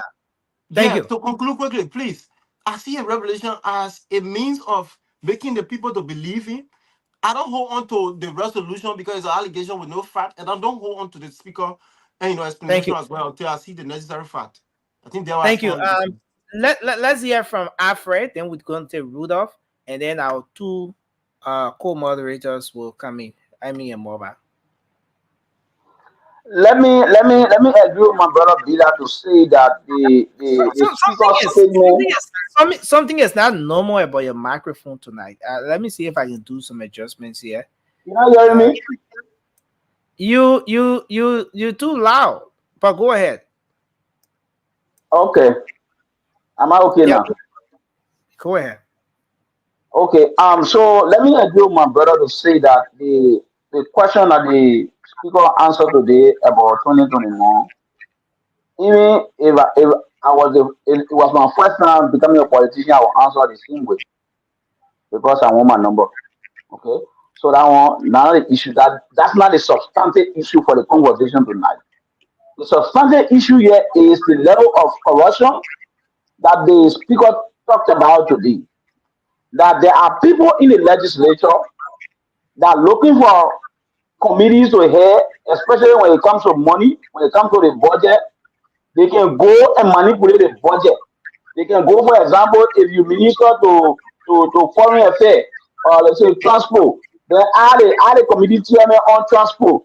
I'll go and sit down into room 136 and tell you, say, man, I look at your budget right now because I'm the chairman for that committee. I look at your budget, you have 26 here, so you know what I mean? I put in 2 million on it. Make sure you keep my 500,000 or 1.5 million. These are the things that the guys do with our budget. At the end of the day, we don't have result because there is no way to hold these agencies accountable. That is the reason why you will see the Minister of Public Works will come in a team of the legislature. And someone will raise their hand and say, let's forgive them, let's forgive him, let him go. Because behind the scene, those are the things that they do to our budget. And when it comes to quality delivery, they don't deliver for the Liberian people. That's why over 177 years, we continuously repeat the same thing over and over and again. The last time I was on the show, I said, these guys, these are the things that they've been doing in the house without no consequence. So for people that Fonati to come out now to reveal to the Liberian people how this horse is the problem for the Liberian people. My only concern is why the Liberian people are not getting angry. But why are we not angry? Why are we not angry to checkmate these guys? In the midst of everything that's happening here, okay, Alfred, let's agree. All these revelations are coming out now at a time when the house is divided. Is this working in the interest of the Liberian people? Is this playing in the interest of the Liberian people? Where they can at least make reference, from the angle where they can at least make reference to a particular statement from one member of that body, especially so a permanent person, and say that with their chest up that this or that is happening at the level of the legislature. Is it playing in the interest of the Liberian people? I said no, because even the so-called renegade black that passing around here talking about they want to remove the chairman, there are some members within our group that have been lobbying for committee heads to be part of committee, only because they are used to doing that wrong thing and go and take money from these different agencies, and at the end of the day, no accountability. So for me, I would want for this thing to play out, and I would want for Fonati to hold his ground. Say now he realized that this is a time to learn Liberia, to think Liberia, to hold his ground, so that the Liberian people can see their lawmakers that they voted, to see them. Because eventually, let me just conclude on this, Nelson. Eventually, the speaker will win if he remain on this course, because we see the level of hypocrisy that these guys in the House of Representatives continue to do to strangulate our country and put our people into abject poverty. Thank you. Rudolph, let's hear you. Then we bring Yes, Nelson, with regards to the first question, I mean, I would like to answer just like how Alfred and Larry answered. I mean, the speaker is a politician and a very smart one at that. So, and we do know that politicians, I mean, they say what they say, how they say it to protect themselves. So I'm going to leave it just like that. And, you know, I will also, you know, Nelson, to be honest here, the speaker spoke well. And I listened very carefully. And let me say that he won my admiration tonight. The speaker, you know, I mean, I am going to address this thing from a whole different angle because, I mean, my colleagues have said everything about it, from the bribery to what have you. But Nelson, I was mostly focused on how he was answering these questions. The speaker spoke like a professional, which I think he is. I admire how professional he was. Nelson, he was dismissing claims. At the same time, he was challenging people to provide evidence if they have what they say they have on him.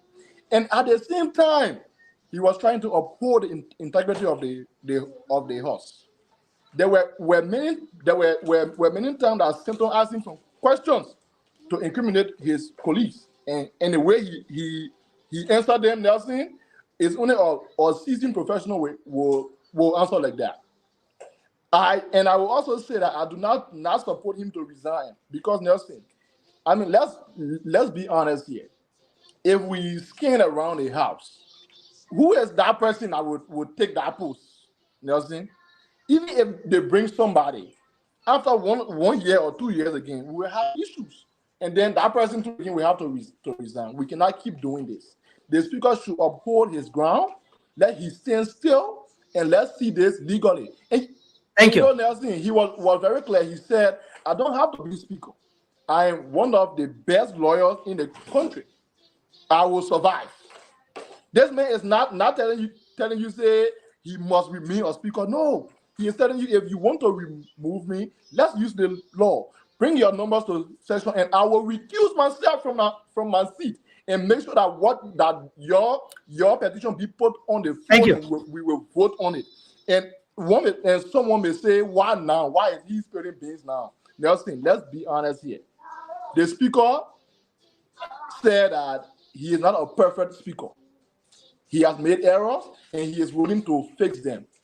So, I mean, that would be one of his errors. But let's also not forget that he has spent not more than 1 year as a speaker.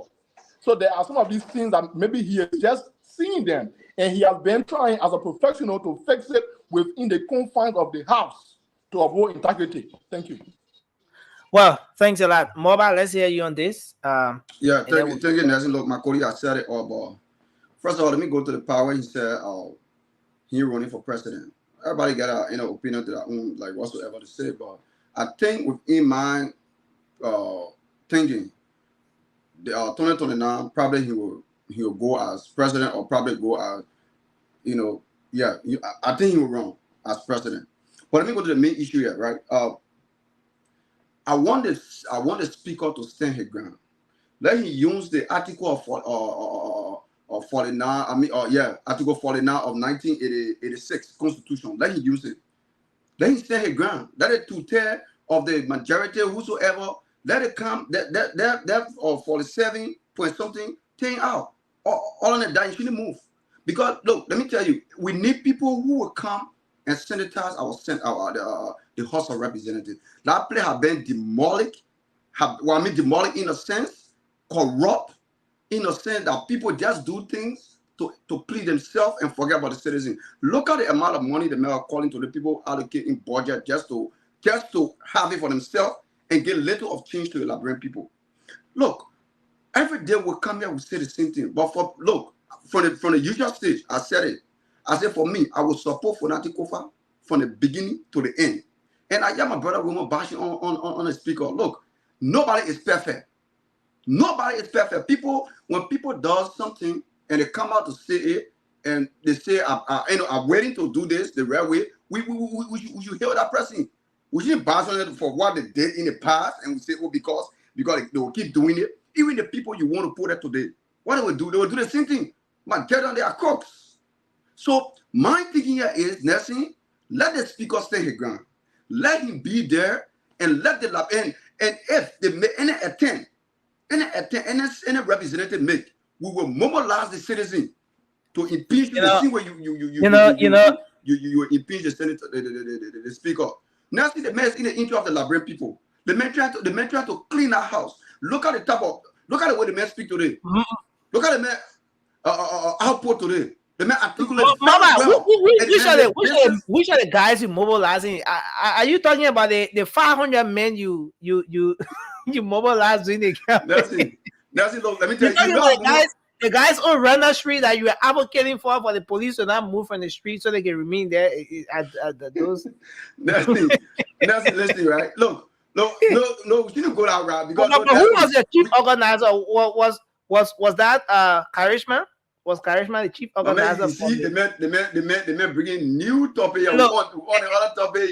Anyway, guys, let's discuss the Liberian people issue. I'm just saying, like, we, the Liberians, we can talk to our citizens because, first of all, we'll make them to understand that what Fanatic Kofa is doing now is in the interest of the Liberian people. Is in their interest. So we will not sit and watch the watchdogs go and hunt him. We not agree. I don't disagree with my brother Raymond. I would disagree with him to that. You cannot look. Everybody got a fault, my brother. But if you decide to change, if you decide to say, okay, you know what, let me lead this, and because they may understand, the evidence he had changed his sweet talks. It's not sweet talks. They may talk about all it, and now they all in process. They all in process. They call the man. He said it on Spoon Talk today. He said they call him, but because of all the talk and other things, everything on hold. So now the people who here in the cookie jar, they are fighting. They don't want him to come out because there will be a lot of disgrace for a lot of lawmakers. They don't want him to do that. Because if you do it, what happens? The people from all the districts, from all the places and things, they will start going against their own representative. Then now, I want to hold you there. Let's bring. Take it. Let me go ahead. Let's hear your take on this. Speaker says, "Look, don't worry about 2029. Seditions. I remain a sedition. I'm going to vote for President George Weah. My vote is here. Is packaged. Is sealed up for him. 2029." He said his colleagues have been pushing him to do some terrible things, but he's been holding on. It's because of that a lot of them are now going against him. Let's hear your take on this issue, Emmy. Thank you, Nelson. Hey guys. Nelson, I don't know why we're holding on to this speaker saying that he's not going to run. It's still 2029 is still far. That's number one. Okay, so like the other guys I've already said, his hand or his head is in the lion mouth right now. He needs those numbers so he can just sit there and blend the state that I'm not saying he will. I mean, that's the rumor that's been out there, right? That he wants to run 2029. None of us yet know if it's true or not. But he did what he had to do today to come out and debunk that statement and say, oh, no, that's not happening. Is that what's really going to happen? None of us also know that he's really going to say out 2029 or run 2029. We don't know that. But coming out and saying the reason why his colleagues want him out, I mean, I think it's fair to do so, right? Because somebody will ask you like, okay, so Nelson, why do you think these people are after you? Do you have any idea? That's the only thing he can think about. Okay, so maybe because I brought this out and so was happening, and I don't think that no one's saying Fanatic Kofa is a saint, but I don't think if he was involved in some of those things, he would be the one coming out here to say it or wanting to go and shine light on it. Yes, the past 6 years we've been bashing him and said that he sat there and he didn't say anything from what was the other guy named Buffett Schimmer or whatever was doing because he was the deputy speaker. So now, and I sit here and wonder, well, if this guy was involved in any of these things that people were alleging that he did because he's a criminal, he's this and that, will he want to be the one to be pushing for audit? You know, to want to bring these things out. In my little non-political mind, I don't think so, right? I don't think that would be the case. So I think he's trying to point out, and I don't think it's the perfect time to say it. It's a question I would ask, and that's what he knows that he want to do. Those are the reason why they are after him. That's his belief. Is there anything else there? I don't know. Maybe he doesn't know. That's the only thing he could think about. So I don't think it's the perfect time, or why now, or why not now that he's saying it and all of that. But let me interrupt you a bit. Anthony, welcome to the show. Emmy, if for example, his colleagues at the legislature have been manipulating the budget, going in room 1026 at Boulevard Palace, in room 1026 and placing calls. Minister X, I got a budget right now. I'm deciding the fate of a budget. What can you put there? What extra can you add there? I get my card, you get your card. You E, I E. Everybody solo. If all of those things were happening and the speaker is coming out to talk about those things now, is there any reason why Liberians should commend the speaker? Should we hail the speaker for speaking out now, since in fact he's revealing a whole lot that's been happening there at the legislature? Is the timing right? Well, I don't think we should be hailing him, or we should be chanting, I always say, according to Francis behind him or whatever, for saying that. When those things were going on, those were his colleagues, right? I understand why he couldn't come out to say it, but he can also say no.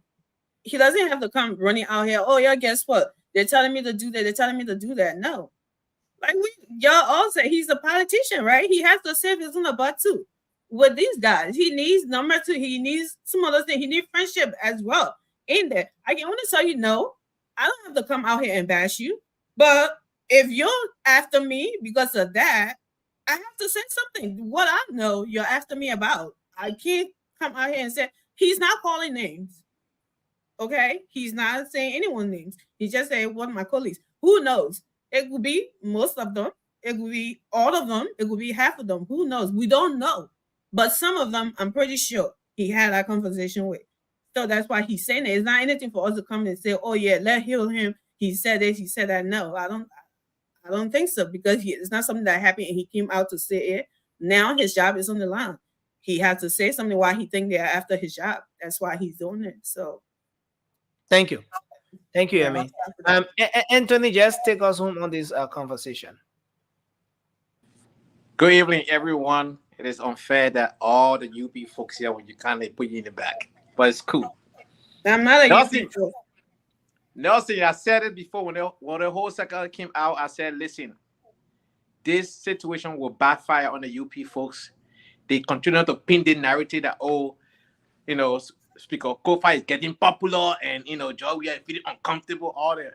If it's anybody who unites the CDC, we are. 65% of the people that are seditious today are only in that party because of the love of we are, not because of CDC as a party.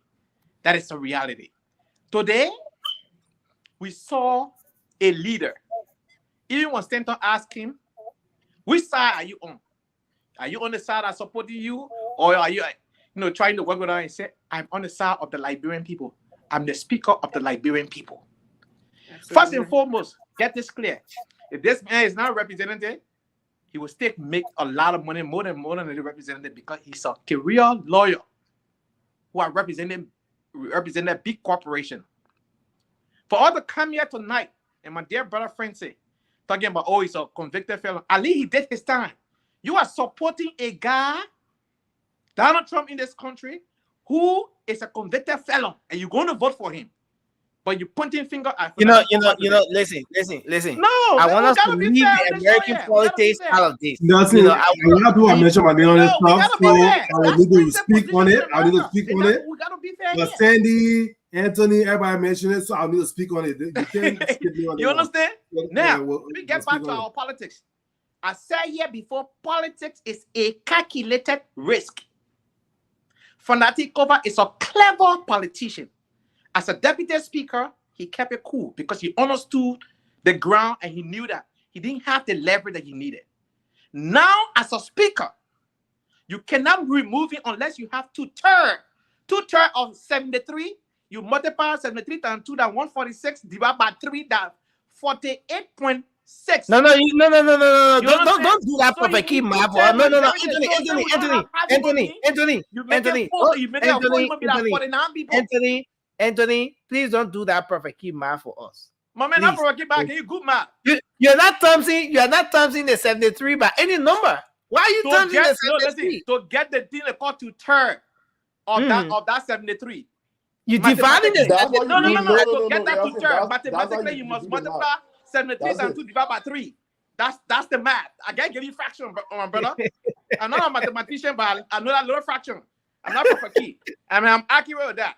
No. I think you were on that. I think you were on that. Oh, so let's get to the point here. Article 38 of the Constitution of Liberia speak about due process. If you have your number, Fanati Kopa will be a defendant in this case. He will come to the floor. A debate has to be held, and after the debate is held, a vote should be taken. If you have 49 votes, and when the debate is being held, Fanati Kopa will not preside. He will recuse himself constitutionally. He will recuse himself, and he will be a defendant, not a speaker of the house. Look, civic is free. Learn your constitution. Stop the yappy around here and learn your constitution of Liberia. Help yourself. You do not have to be a lawyer. I'm gonna make your point and stop throwing to jab at understand. people. I'm making my point. Stop interrupting. I will deduct 10 seconds from your time to give it to me. You understand? So that is the point here. CDC is holding a very strategic position in government called the speakership. It's the third most powerful position in the country.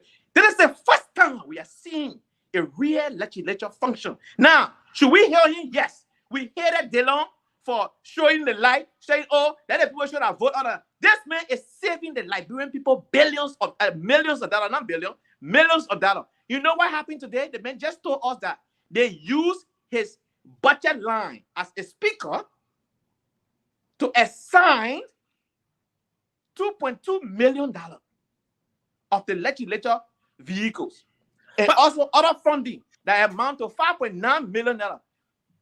Without his consent, he said he had documentation and evidence, but those evidence will only be presented at his trial. So he is asking these guys to come forward. It is, look, the rules are there. You have your reservation, you are welcome. First and foremost, the speaker said he reached out to them for them to resolve it in-house. They said no. He said, okay, so you said no, no problem. Then bring your resolution to the floor. Come make your argument so I can have my day in court.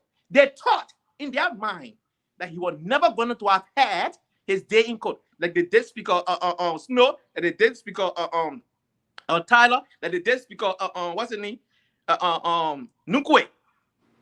All of these folks never challenged it because they knew the hair was in the cookie jar. This man is challenging you. Come. Because they don't have the number. Thank you. Because they don't have the number. No challenge, that's the reason why they want to politicize this thing. To filibuster that way. And removing the speaker, the constitution is clear. You must respect the constitution of Liberia. Thank you. Thank you. Let me address. Okay. So we're gonna give guys. Let's do this. I'm gonna give 1 minute exact 1 minute across the table, so we can land. We can land on this conversation and go to the phone lines. But please, guys, I'm setting the timer. That's set it. Yeah. Yeah. 1 minute is over. Please, I'll mute you. Please. Please. Let's hope we can operate in 1 minute. I want us to start with Raymond. Nazi, yeah. So why you acting like I won't call it Tini? Why you acting call? I received call. No, you know why? You remind me of. Let's go ahead. You know, you can hear me, you can see me. You sure you can see me? Example for everything, man. But let's start with Francis. Francis, please take your 1 minute. Let me set the timer now. Take your 1 minute. And let's start the conversation from here. Yeah, it's very unfortunate and sad that some of my brothers on this platform, namely Sandy and Anthony, people I expect to be very intelligent and issue voters, are acting like sheep that follow the leaders. I feel bad for you guys to bring what happened. Talking about, oh, I support Donald Trump in the U.S., but talk about Fanati Kofa being a felon and want to vote in Liberia. There are two. You can't compare these two electoral process, and you guys just running with CNN and MSNBC talking points. And you're not even looking. You didn't even know what Kamala Harris stand for. But like she followed the leader, follow the leader. That's how you guys running. So y'all can say that all you want. And today, why you lying here? Fanati Kofa, what he talking about saying, let's keep it behind closed door, was not about his impeachment and all this thing. He was talking about, there was still asking about the video in the car issue. He wanted that to be discussed behind closed door. It was not the entire process. So stop lying. You just talking about, but you be putting everything together and lying at the same time. We got to be careful how we talk things on this platform. But anyway, Fanati Kofa, I dare support him, but yes, he shouldn't resign like everybody is saying. He shouldn't step down. He should make sure the due process is followed in that country, because our country is lawless. People can just jump around and just do anything. It shouldn't be happening. But what I still say here is, our people are in serious trouble, because even the Speaker of the House believe that the lawmaker, they are poor money. The Liberian people impose difficult tasks on them for their money. We in trouble. Thank you. So thanks a lot. Let's hear from you, Raymond. Go ahead. So my Liberian people, Fanati Kofa, as a matter of fact, should not even sit anywhere in government. He's convicted for stealing money in America. The same corruption issue that in Liberia. How can you trust someone who went to court and they got them guilty for corruption, and you put them in the third highest position with plenty of money in your country, a country that's very corrupt? That's evidence already that this man has a record of corruption. And we got no evidence, all the other here, that Fanati Kofa is clean, except his eloquence. And this is a man that got PhD in law. He's able to present things well. Sweet talk and real action are two different things. When he was deputy speaker, he's been accused for just 2 budget periods of $7.5 million that were not allotted to his office, but were used by his office. Now he's speaker. He kicked him up with money again that people use. That shows he lacks leadership. That shows he lacks integrity. He says, he knows when he was deputy speaker that people used to go the way the project in the 5G speed thing. He have done nothing. Now the CC is there. He have never become a whistleblower. That means he's a criminal. He knows all these things, and the Liberian people are suffering. Thank you. And yet his mouth is tight-lipped. Why he's talking now? Because his job is at stake. Thank you What very is much, Raymond. One minute Do not exhausted. take those- 1 minute those exhausted. information Raymond, serious. sorry, Man is I fighting for have his to life. hold it there. You should- 1 minute exhausted. Let's take Cindy. Cindy, your 1 minute starts now.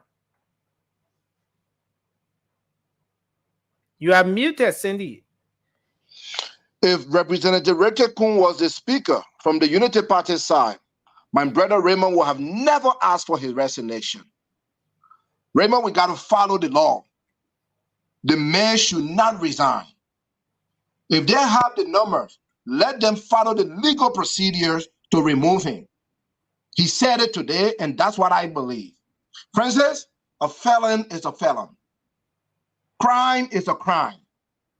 When you are passing around here boasting of Donald J. Trump, a guilty felon in this America, and voting for him, then you're telling us Fanati Kofa, who have served a sentence, should not be Speaker of Liberia?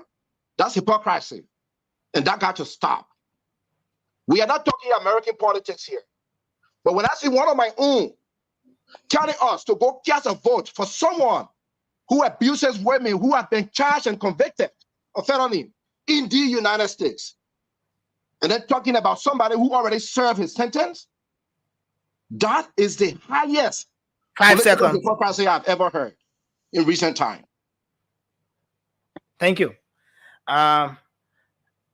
Let's take you, Peter. The man I bring American politics, but how big that is how the conversation is like sometimes. Nothing. Speaker Kofa is a very smart guy. When you listen to Speaker Kofa today, you listen to wisdom. You listen to one who want to see a way through because he look at the big picture. So what I think, because usually due process and procedure errors in our cases, sometimes it is our problem in Liberia, especially when it comes to the legal me. But he said something today that I think most of us that pick and say there is more of a political action that he think that could make him resign, that could make him resign. So over the past period of time, like I heard my brother making some instances on those speakers that was removed, those that resigned by themselves by certain pressure. The likes of Snow, he took some legal action, but basically the political pressure that was behind him, but then actually needed to make him to resign because here's the thing: if you are pushing for legalities and that one is a political heart, the guy had two means to take you off: either the political way or the legal way. If you continue to say, "Okay, I will serve as a speaker," they're gonna go the political way by not Thank you. attending session. Bila, sorry. Keep Bila, pushing for it, right? you're talking about corruption here, and I was concentrating on something. You just went 1 minute 30 seconds. Bila, you don't You're carried away by No. the man rhetoric. Yeah, no, I was trying to make adjustments somewhere, and Bila going almost 1 minute 30 seconds. Bila, you're gonna pay for that. Bila, you will pay you will pay for that extra 30 seconds. Nelson can do that Let's on get purpose. rid When of- get somebody a long time, then get disappear. Yeah, so Nelson, I am going to use this time to just provide clarification on something Francis said from the speaker's interview. When he was talking about how lawmakers want to make more money because they want to pay attention to personal issues from their constituents. I think Francis, maybe you misheard what he said or something like that. But I think, but here is the idea he was trying to push. He was saying that these guys come to him requesting that they need to make more money because they need to cater to their constituencies, right? So what he said was that no, that's not the way it should be done. We have something called the legislative project. So let's use LACE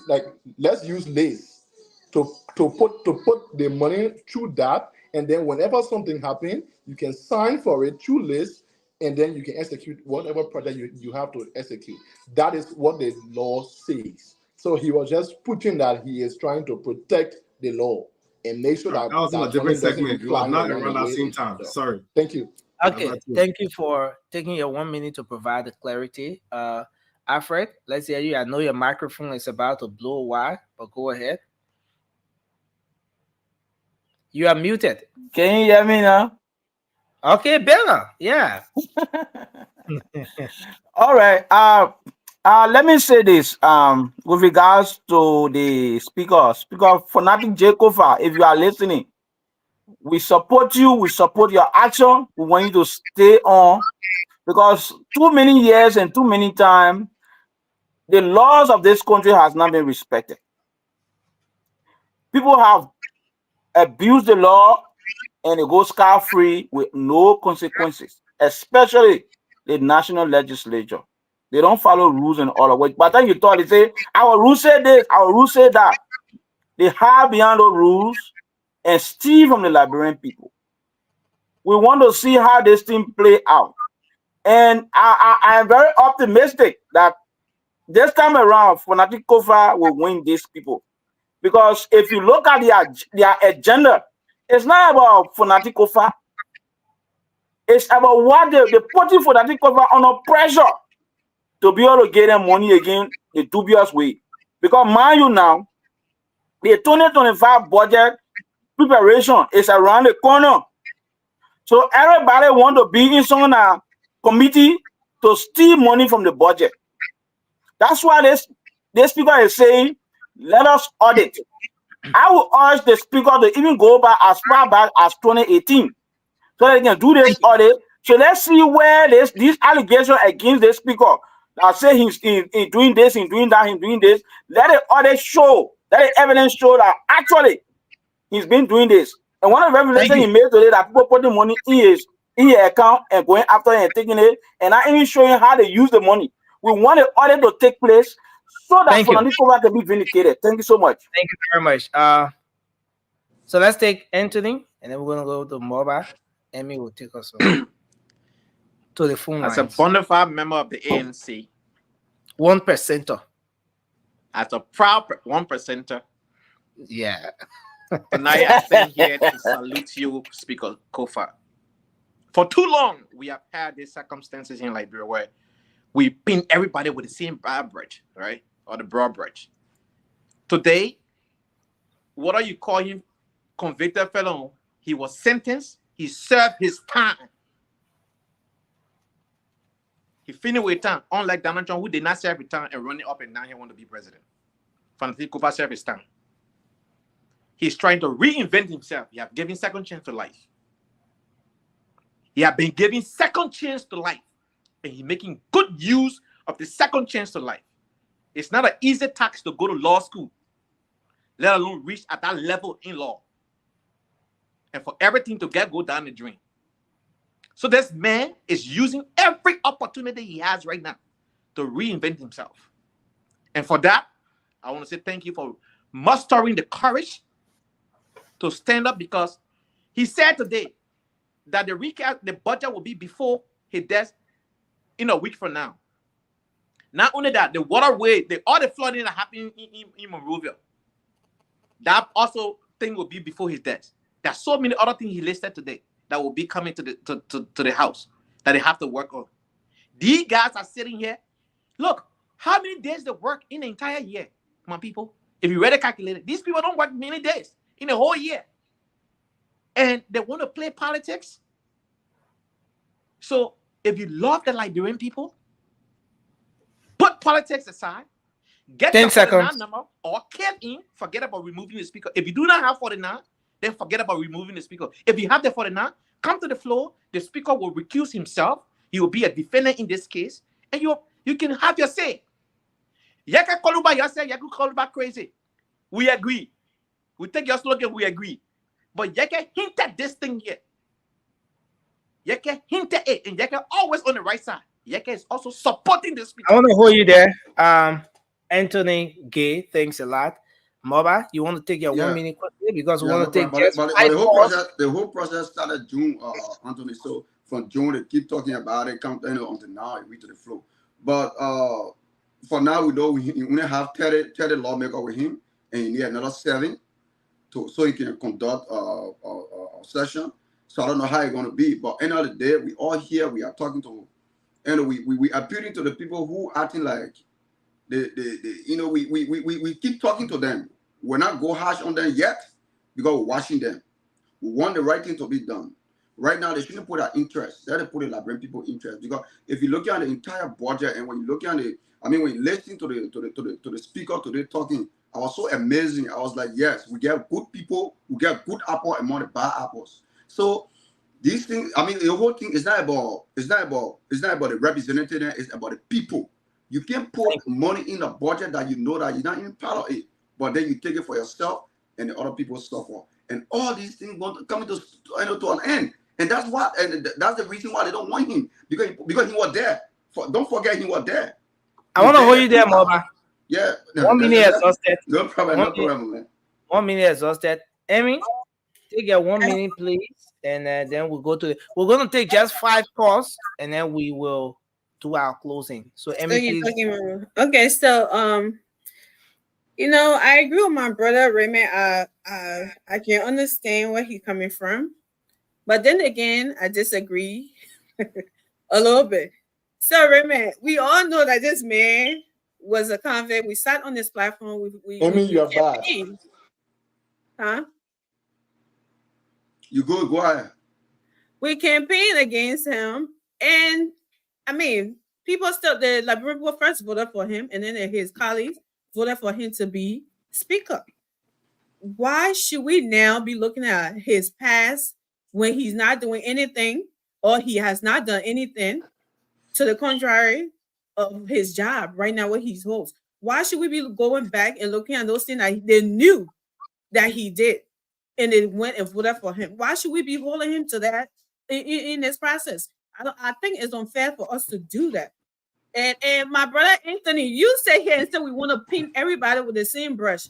Oh wow, That was very funny for you to say because you say here all the time and want to pin Senator Dillon with that same brush that you're trying to move on everybody else and pin this man, even though he's trying. You never ever gave him one flower since he decided to not support the 1%er. You always trying to pin him as the bad apple in this whole place and that place and that. But here you hear Helen Funati Kofa. That too many hypocrisy on the platform here tonight that I can't stand, I can't control, and I can't understand. I'm just gonna stop there. I'm just saying. Thank you for giving it to me. You forgot to mention You better wait. I got 1 minute to close. I will come for you.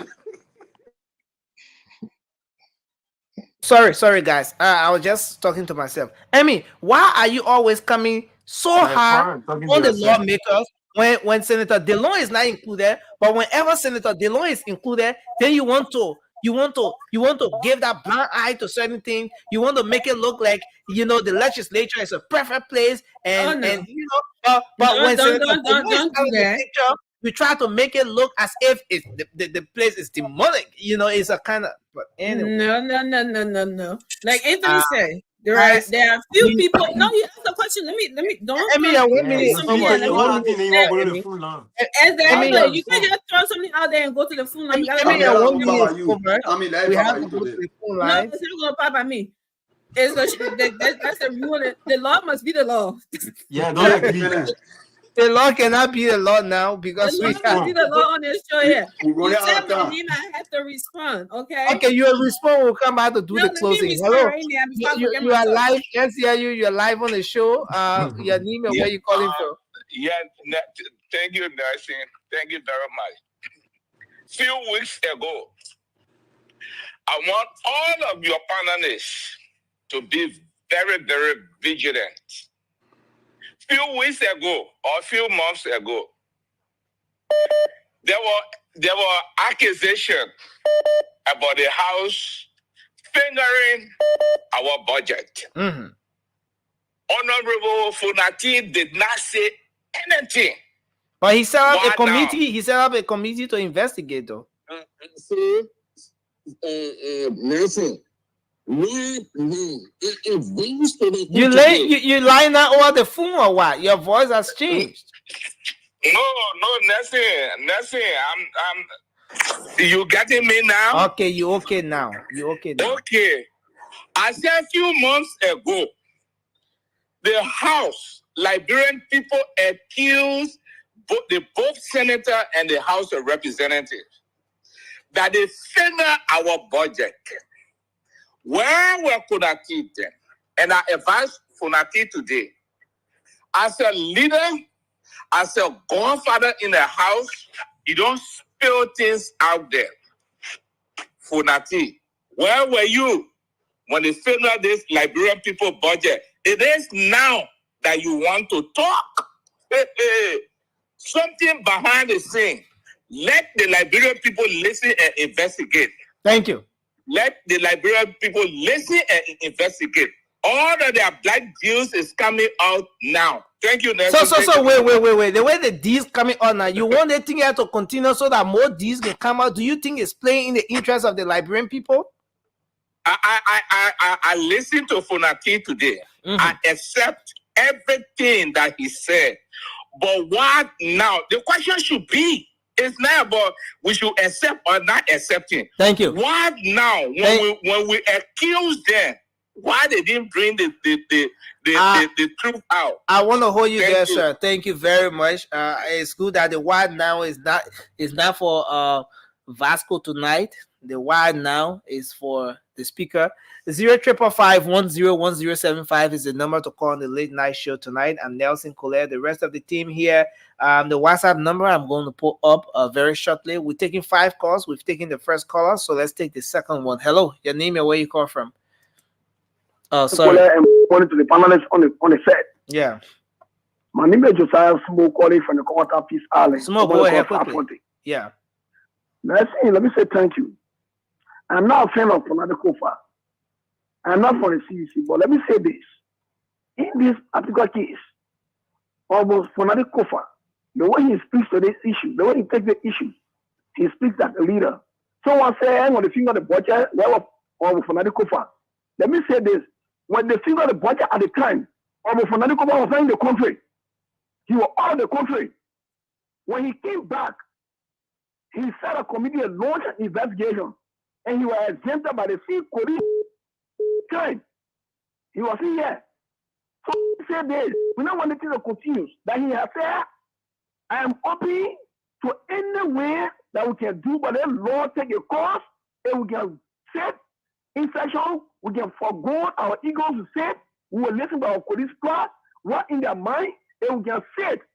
They get it for the 9, the 2/3, and they have brought a statement against me.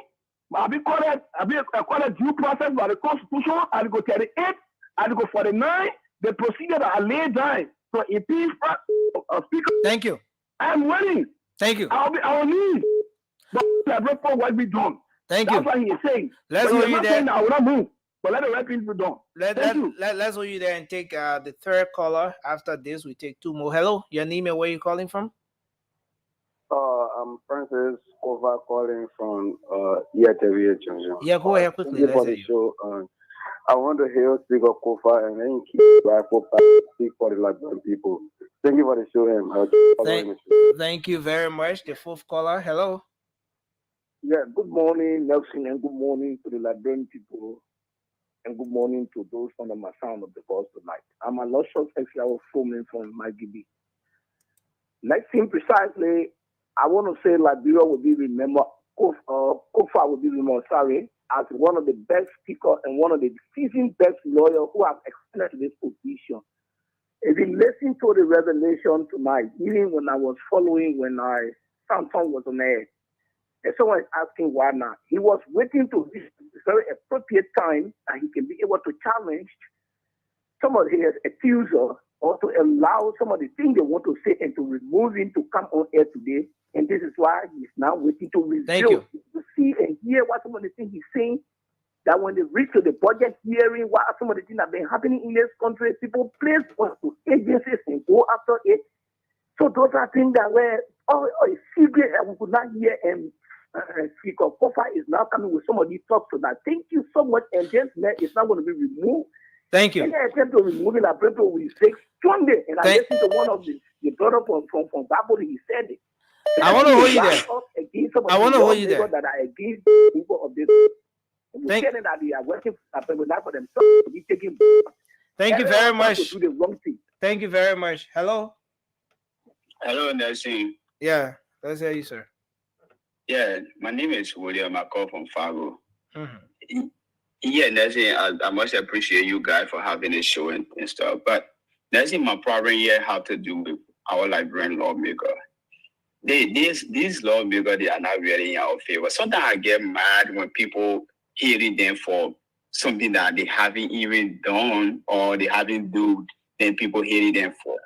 Fanati Kofa have been in our place forever. What is some of the tangible effort that today people praising Fanati Kofa because Fanati Kofa say, oh, I want to bring up olive and all this stuff. What post up to the olive right now that they got hostile? So they may just come on and say some of these things because they want to be in the power forever. That's the reason they're doing this. But Fanati Kofa, are there anybody? If Fanati Kofa stay be the speaker of that house, you're not going to hear that thing no more. Thank you. That's how you're going to leave on a cover. Thank you Trust very me. much. Let's hold you there and take the final call now as we wrap up for tonight. Hello, your name and where you call from? Okay, so I think we're going to hold it at that. So let's come back to do our closing, folks. We are seriously out of time. We're going to take 1 minute each to close on the late night. Can I start? Yeah, Baba be the first to close because I know you'll be right now. Yeah, thank you guys and thank you to our viewers. It was a great show.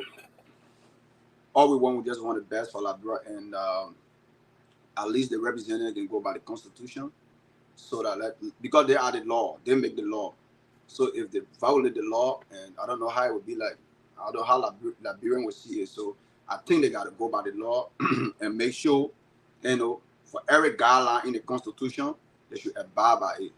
And again, let me say, Fanati Kofa, thank you. Keep what you're doing, and We pray that God will protect you because you bring us real change in your house, and we will follow you and we will support you. All the people that are against you, we will make sure they will be out. You will stay. Thank you, Nelson. I hope you can't like brother be part of the process. Or you're staying in the US and mobilize. You're mobilized and I'll come. they're doing the election. But thank you, Mobile. We appreciate you. 50. He's 500. So yeah, so let's hear you, Shirley. We could just go around the table. Oh, Nelson, it was a beautiful show. I know I've been in and out, but it's good to be here to talk about the things that are happening in Liberia. We just hope for the best for our country, and I hope that the other lawmakers that are on the other side can do the right thing. It doesn't matter which side you're on, just make sure that you put the Liberian people business first, and that is most important thing that you guys were elected for, not for your own personal gain, but for the Liberian people. So overall, Liberia come first, and we are all hoping for a better Liberia. Thank you. Thanks a lot, Shirley. Wow, you did it in less than a minute. I hope Raymond can take you from I'm this. breaking records today, Nelson. Raymond, let's hear you. So I feel sorry for my country because by and large, Liberians, the way we think is the reason why our country is so corrupt and continue to be. We're not able to fight corruption. If we sit here, protect and defend a felon who has shown no evidence that he has changed, but we believe it because he's sweet talk, he's eloquent, and he's a lawyer, he can argue well, that's where we are. Falanti Kofa served a long time in the House of Representatives, became Deputy Speaker, now the Speaker. One evidence of his advocacy for the Liberian people. Under his watch, 100,000 is given to each representative for legislative project. Is that a way to go? He has been accused for $7.5 million, not allotted in his budget but used by his office. Currently, he's Speaker. For 9 months, no audit has been done. The Senate have conducted their audit. Falanti Kofa stay talking about audit. This isn't leadership. This is not a thing Liberian people should No. Raymond, sorry, let me come in there. I'm assigned at the Liberian Senate. The Senate is yet to do an audit. That was part of the resolution from the Bassa retreat, but it is yet to be executed. They did the investigation into the reported altering of the budget, but not audit of the legislature. Yeah. Okay, thanks for the correction. But my serious issue here is if Falanti Kofa, being the leader, the speaker, can set up all the committee under his gavel. If he was serious about audit was being done, but it's lip service. He's a politician, he sweet talks people, and people fall for it. That's not leadership. You can't be planning to do something and no action all these years when the Liberian people money. And he's talking about, he know how the money has been taken out of the place. And he know about it, but he sat and kept a tight lip, and today he come to defend himself. For me, he should resign. He does not have integrity. He cannot be Speaker of the Republic of Liberia. His record as a felon, when you fill in form to even travel, they can ask you, have you been arrested by the police anywhere in the world? Have you been accused for crime anywhere in the world? You got to state it. Then our Syria government, we got someone like Falanti Kofa as Speaker, and we're defending it. Liberian people, this is why after 177 years, we do not have fitting thing in our country, but we have so much resources because we fought for common men, and Falanti Kofa is one. If he's a good lawyer, he can make earnings from law. Why he have to be in the house? Because he defending it. Thank you very much. To steal more money, and the evidence are there. They're strong against him. Raymond, you are known for being very kind. The supporter of the yellow No, guys, I know. No interruption. Guys, no interruption. Raymond is known for being very kind, when he's making his point. But Raymond is a bit emotional tonight. I don't know how many Nelson, I have to be emotional. That. Corruption have destroyed our country. Nelson, who's happy for our country to be? Since 1847, corruption developed country after all these years, all that we have. You tonight, but that's okay. The show. We can do our closing. And people say I support Rachel Kuhn. Where I know Rachel Kuhn from? When have I supported Rachel Kuhn? I don't care about Richard Kuna. I care about Liberia and Liberians. Let's take Francis to do his 1 minute. Defender Ami Francis, go Budaya to the full years. Francis, please go ahead, guys. Never did. I asked for investigation. Let's give give we're right there. Let's give Francis his time. Francis. Never. Yeah, that was another good show. It's good to be here, but it's very sad. You know, it's sad when our people want to compare grapefruit and sour milk. Talk about support Donald Trump, who is a convicted felon, but in America, you hear every day, even the senators, they go to prison, they get investigated, any sign of corruption is there. So you want to talk about people that uphold that constitution, uphold that rule of law, and compare us with Liberia. America, let's just say the president a felon. America not backing nobody for money. So nobody can tell America we don't do business with felon. But take Fonadi Kofa as your speaker and take him and make him president, or even leave him as speaker. Then go talk to somebody, go be backing somebody, and they tell you they want to do business with felon. Then you're in Liberia and say, oh yeah, and I want and the man felon, and you supporting felon. Your country back. This country doesn't back. They give you, you take. So stop this thing when you're talking about celebrating them. We should have people in our government with clean hands so the international community can take us seriously. So let's know all the people that are talking yama on the platform here. Okay? Oh, a felon. You go and beg another felon for money. A felon don't beg you. Okay? So don't do that. Thanks a lot, Francis. Alfred Konowa, let's hear you tonight. Your 1 minute, sir. You know, many of us, I agree with you, my brother Anthony, when you talk about us learning our civics, you know, it's good that we go back in history. Willie Tobot was vice president for 27 years. I hope you know that history. He saw all the corruption in the William V.S. Tubman government, where our lawmakers used to sit right up Capitol Hill and vote for the president. For the vast majority of our people. That's how they used to vote. He saw all that. One day, he never spoke against it. But guess what? When Mr. Womanazo left the stage and Mr. Willie Tobot took the stage, he became one of the progressive leaders when he said from mat to mattresses, and we saw action. So in this case with Fonati Kofa, Fonati has his mistake and he's trying to reinvent himself. Let us give him the opportunity to show himself. Let us do that. Over the last 177 years, we have not had a speaker who will say, this thing that's going is wrong. Let us correct it. This man is trying to build the system institutionally. And people here saying, because he's a felon, he cannot contribute to the national discourse of his country. I disagree. Thank you. Finally, Nelson. But you go 1 minute, 20 seconds already. Can I close? Lay your thoughts. Thank you so much. I support Fonati Kofa's bid for this process to go through, and I stand with him today, and I stand with him anytime. Thank you so much. Thank you. Peter? You know, when I listen to Afra, it reminds me of my day at the University of Liberia. And the brothers speak without anxiety and courage. But I, as a student of political science and somebody who been around for some period of time, and they maintain to been around for 25 years. No, just say as someone who been around for 25 years. It's okay. We still understand. Don't leave us in the 25 years old. Yeah.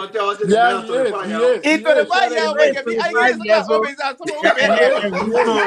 Milan is 26 years old while he is 25. There's nothing wrong with being young. Go ahead. You are the young years. Age having pay. If age is paying, I think some of us should be getting paid in America. So basically, let's get to the real conversation.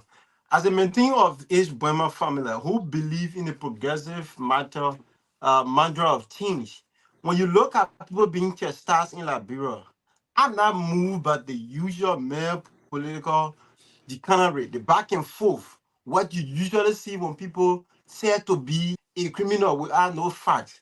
So basically, you will see a block And one of the things, the freedom of our constitution, they decided anything. Basically, that brings me to the issue about Article 33, that precisely talk about adjourning session and giving right to simple majority to have business going on for the Liberian people. So the freedom of the constitution, the lawyer has to explain that part to me because like Ture can say I'm convoluted. So I think it was a good conversation. These conversations are going to be intense. And thanks to those who phone in and thanks to Tomorrow, all I the guys don't worry. I'll explain it to her tomorrow. I got it whole thing for yet. the education. So Nelson, what they make gotta do with me in his final closing? Yeah, the man. I was giving a historical concept of what has happened in the past. Yeah, so guys, we have to. appreciating you, seriously have to- You didn't But understand me, brother. but I that's said it. On time, reminds that's me of salute the you for days being in on time. And but checkmating people as well too. Thank you for doing so, Nelson, and to everyone. This is a great show. I'm very passionate today, and I'm enjoying this moment here. Article 38 make it very clear. Simple majority is for passing bills, right? To remove a speaker, you need to turn. The Constitution is very clear. Anything that is not done right, it's not done at all. The lawyer then will tell you that one. I'm not a lawyer. I don't profess to be one. So, but to remove the speaker, you need to turn majority. To retain the speaker, you need 25%. All right? So, folks, the Constitution of Liberia is free. It's on the website. Google Liberian Constitution 1986 one. Go for it. Don't do the 1847 one. All right? Do yourself a favor. Article 33, simple majority to pass a bill. Not to remove a speaker. To remove a speaker, to turn majority. In the Senate, same thing, to turn. That is 20% out of 30. Folks, this is very simple. If they do not have it, they cannot stall the Liberian legislature. Then they're violating their own rules. So, but a mere political pressure will not remove a well-educated, seasoned politician and lawyer at the same time. You cannot. Unless Fanatic Kofa just want to sit there and people run away. If the CDC as a party allow Unity Party to pressure them to remove their speaker, this will be the beginning and the end of the political party called CDC in Liberia. Are you back my time? Emmy, take us home. Nelson, I have not yet spoken, my brother. In the time, I will get time for you. Concept. No, but I can see myself. I know what you're talking about. I can see myself. Listen, Rudolph. It's not about you seeing yourself. We want to see you. The audience want to see you. No, seriously. Tell your village people to leave you alone. I don't know what's going on for real, but because I think you have to go off and come back. You have to make some adjustment. How can you tell us you see? Majority look at Article 38, yeah. So Emmy, please do your closing. Please take us home, Emmy. Absolutely, Nelson. Thank you, guys. This it was a great show. I mean, we're sitting up here watching the TV show that going on in our country, right? Let me tell you something. If I was the only one that if my vote was the only vote that Fonanti needed to be representative or speaker today, he would not be, because of his record, because of I don't care how much good or whatever he is. If other people had been there and have a clean record, I think we should always want the best for our country, right? But nevertheless, the brother was elected as a representative by his people. He went to the House. The House voted for him as a speaker. What I'm saying is that I'm not saying that he's a saint. He haven't done anything wrong or whatever. For now, what we're seeing now, he hasn't done anything yet. We're not going to say he will never do, because he's been there for the past 6 years with the other people, like everybody else said. But if you want to remove him for something wrong he did, granted. But because if you want to remove him because of something you want to do or something you have done and don't want it being uncovered, that is unfair. It's not because, he's a felon or he's not a felon, so we shouldn't do that. No, that's not what I'm saying.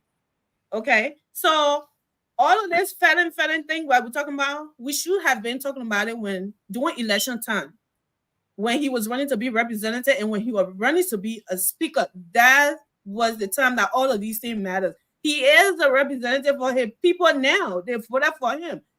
So whether we like it or not, as Senator McGilden, do we want him to be there? No, but he's there. So what? He has to be working with his colleagues, right? Until his people can remove him. That's what we're saying here. No one is saying Fanati Kofa should remain there or he should do that. He's a great man. He has done nothing wrong. Oh, he's the greatest forever and all of that. No.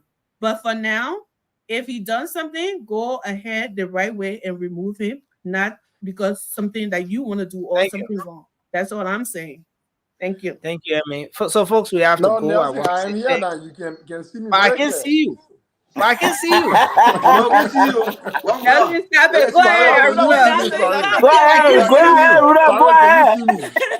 You can't see the man, but you I'm can sorry. see Sorry, you, can you brother. see me? We see you very Thank you, clear, brother. Thank you. You are a ghost. Are you sure? Are you I ready see to you, be brother. anywhere around the road? Were you driving? Did you drive? Did you play anywhere around the road? Because I can see you. I can't see you at all. Are you sure you're not a ghost? Suarez can see me, so I Nelson trust Edward that. can see I trust himself. that He can judgment. see himself. Go ahead. Go But ahead. yes, I think it is indeed an interesting time. Go ahead, brother. 30 seconds. Can you guys hear me now? Yeah, you're alive. Go ahead. Yeah, it is indeed an interesting time to be alive, honestly. You know, we are seeing democracy at play for the first time in a very long time. And we all should be excited about this. Yep. You know, for us to get on the show now and see people from different parties agreeing, for me, that is maturity. I think this show for the past month we have been doing good with making analysis independently. That's what I am seeing here at play. I am not a sedition. I am not a unity partisan. I support Mr. Bouaka and his government, but I am also here to defend the law. Wherever I think the law is being violated, I will speak against it. So Fanati Kofa, he is operating within the realm of the law. And for that, I would say he shouldn't step down, and I will support him to maintain his post. Matter of fact, just to conclude, Nelson, I was so moved by his interview to the extent that I even messaged the speaker. I hope he reads it, honestly. Oh, you messaged him? You messaged the speaker? Yes. No, come in. Was it on his social media handle on Facebook or what? Nelson, it doesn't matter. But that is to tell you. Did you send him message on his private, on his number? Or was Nelson, it doesn't. It could be WhatsApp. It could be wherever. But no, I'm trying to find a man's source. You don't want to make a case. You don't want to make a case, and you're not get that response. I'm trying to. You know how many videos of messaging the speaker has? Now you come on the show. You said you message. The people don't talk about democracy. And you didn't specify. I'm That's going to mute you. I'm going to mute you. I want to you. say thank you very much, Rudolph. Thanks a lot for being here tonight on the show. It's been a great show. Thanks to you, Rudolph Bala. Thanks to you, Anthony Gay. Thank you, Bida Soiree. Oh, thank you, Rudolph, for supporting the lawyer. I want to say thanks. I want to say thanks to Raymond Zeze. Thanks for being here tonight. Thank you, our dear sister Shirley Snell. Thanks to our brother, our co-moderator Moba Zokia, and of course, Emmy, Marsha Territory. Can you imagine I agree with Moba today? Wow. Look forward to being in with another great show. Until then, thanks to all of our folks. You want a man number? For joining us.